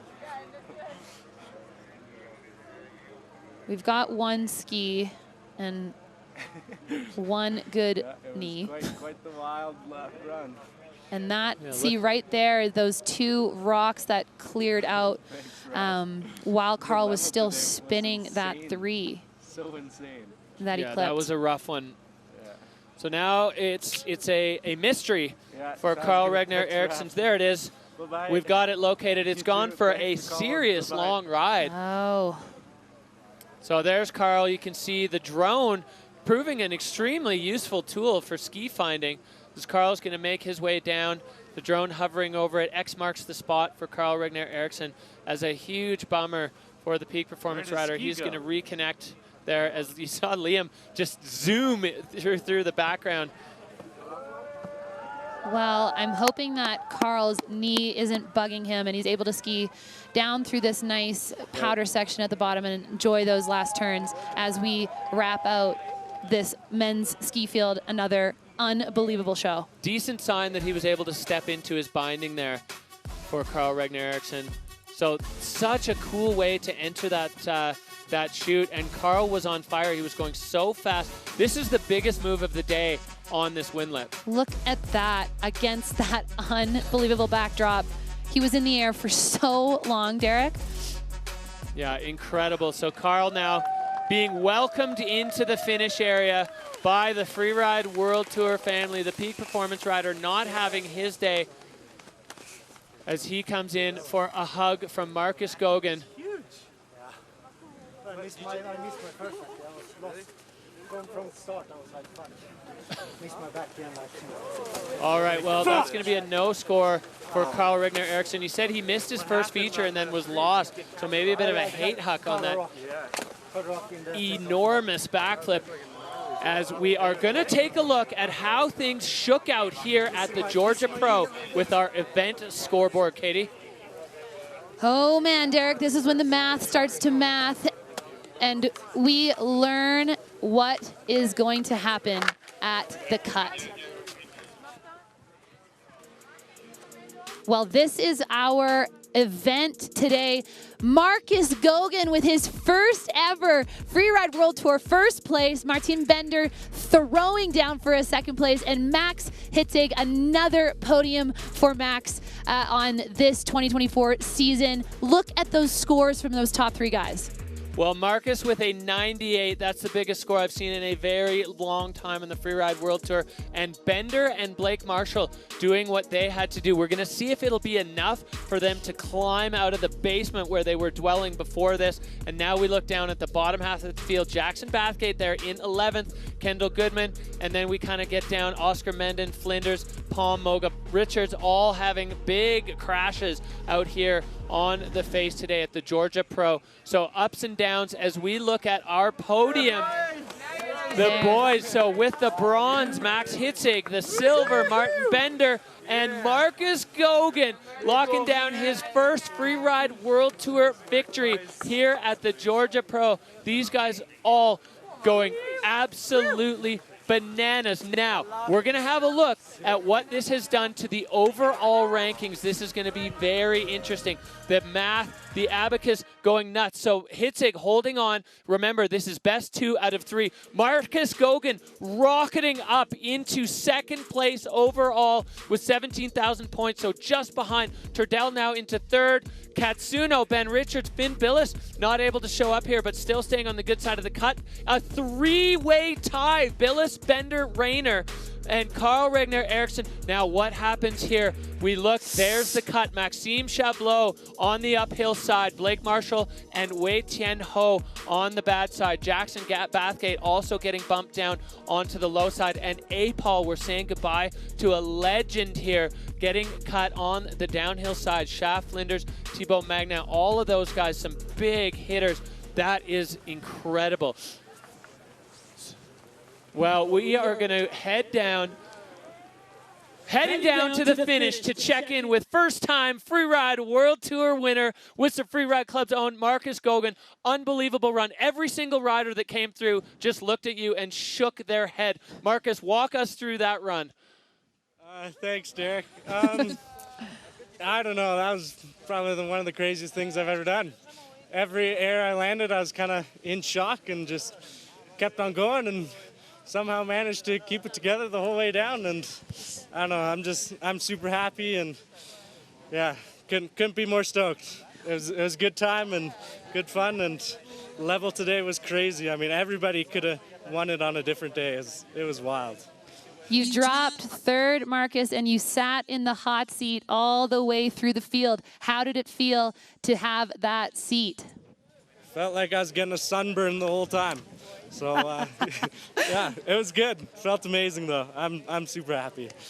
Well, unbelievable performance. Huge congratulations to you, Marcus Goguen, wrapping up the win in the ski men's field here at the Georgia Pro. All smiles for the young Canadian who has just locked in his first win on the Freeride World Tour. Incredible show from Ski Men. Wow, congratulations, really Marcus. Thanks to everybody. Love it.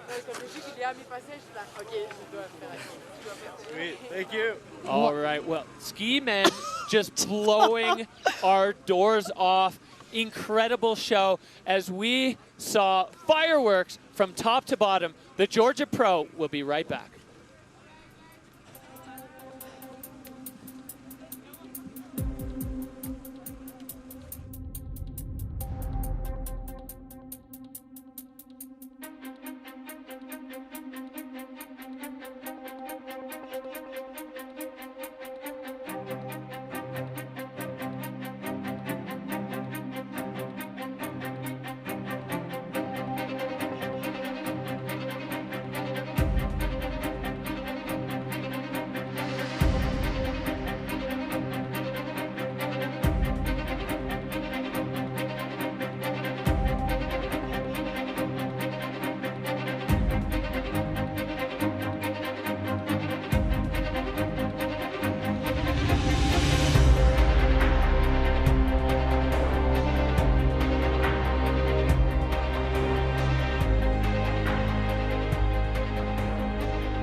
Welcome back to the Freeride World Tour by Peak Performance. We just saw the most incredible show here at the first Georgia Pro. Katie, we're coming back here for at least the next 4 years, and I cannot wait already. Well, thank God, and that is the benchmark. If that is the benchmark for the Georgia Pro event, then we are in for a treat for the next 4 years, because what we saw on the Skhvediani face today at Tetnoldi Ski Resort was nothing short of incredible. All right, well, you can have your say now. You log on to freerideworldtour.com, and you're going to vote for the rider of the day. This is fan voted. Whoever you thought was the highlight reel, the human highlight reel of the Freeride World Tour. This is indiscriminate of category or gender. Whoever you love today, log on to freerideworldtour.com and vote for them. You got the QR code there on the screen. If you don't know how the internet works, you can just click it on your phone and get yourself involved. The rider of the day, that's fan voted by you. I have no idea who I would pick. There are so many moments in all 4 categories. The video game factor that we saw today with the conditions that we had, and it was we were really able to see what these riders are capable of when the snow is on their side. Well, on behalf of everyone here in Georgia, the Freeride World Tour family, Katie Burrell and myself, a huge thank you for joining us here at the first annual Georgia Pro Freeride World Tour presented by Peak Performance. We will see you in Fieberbrunn for the FWT Finals.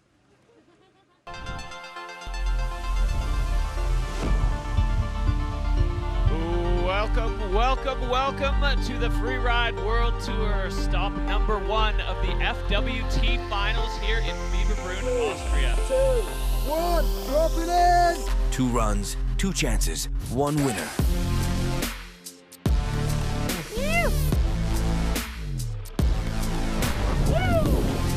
Let's go! Happy to be alive.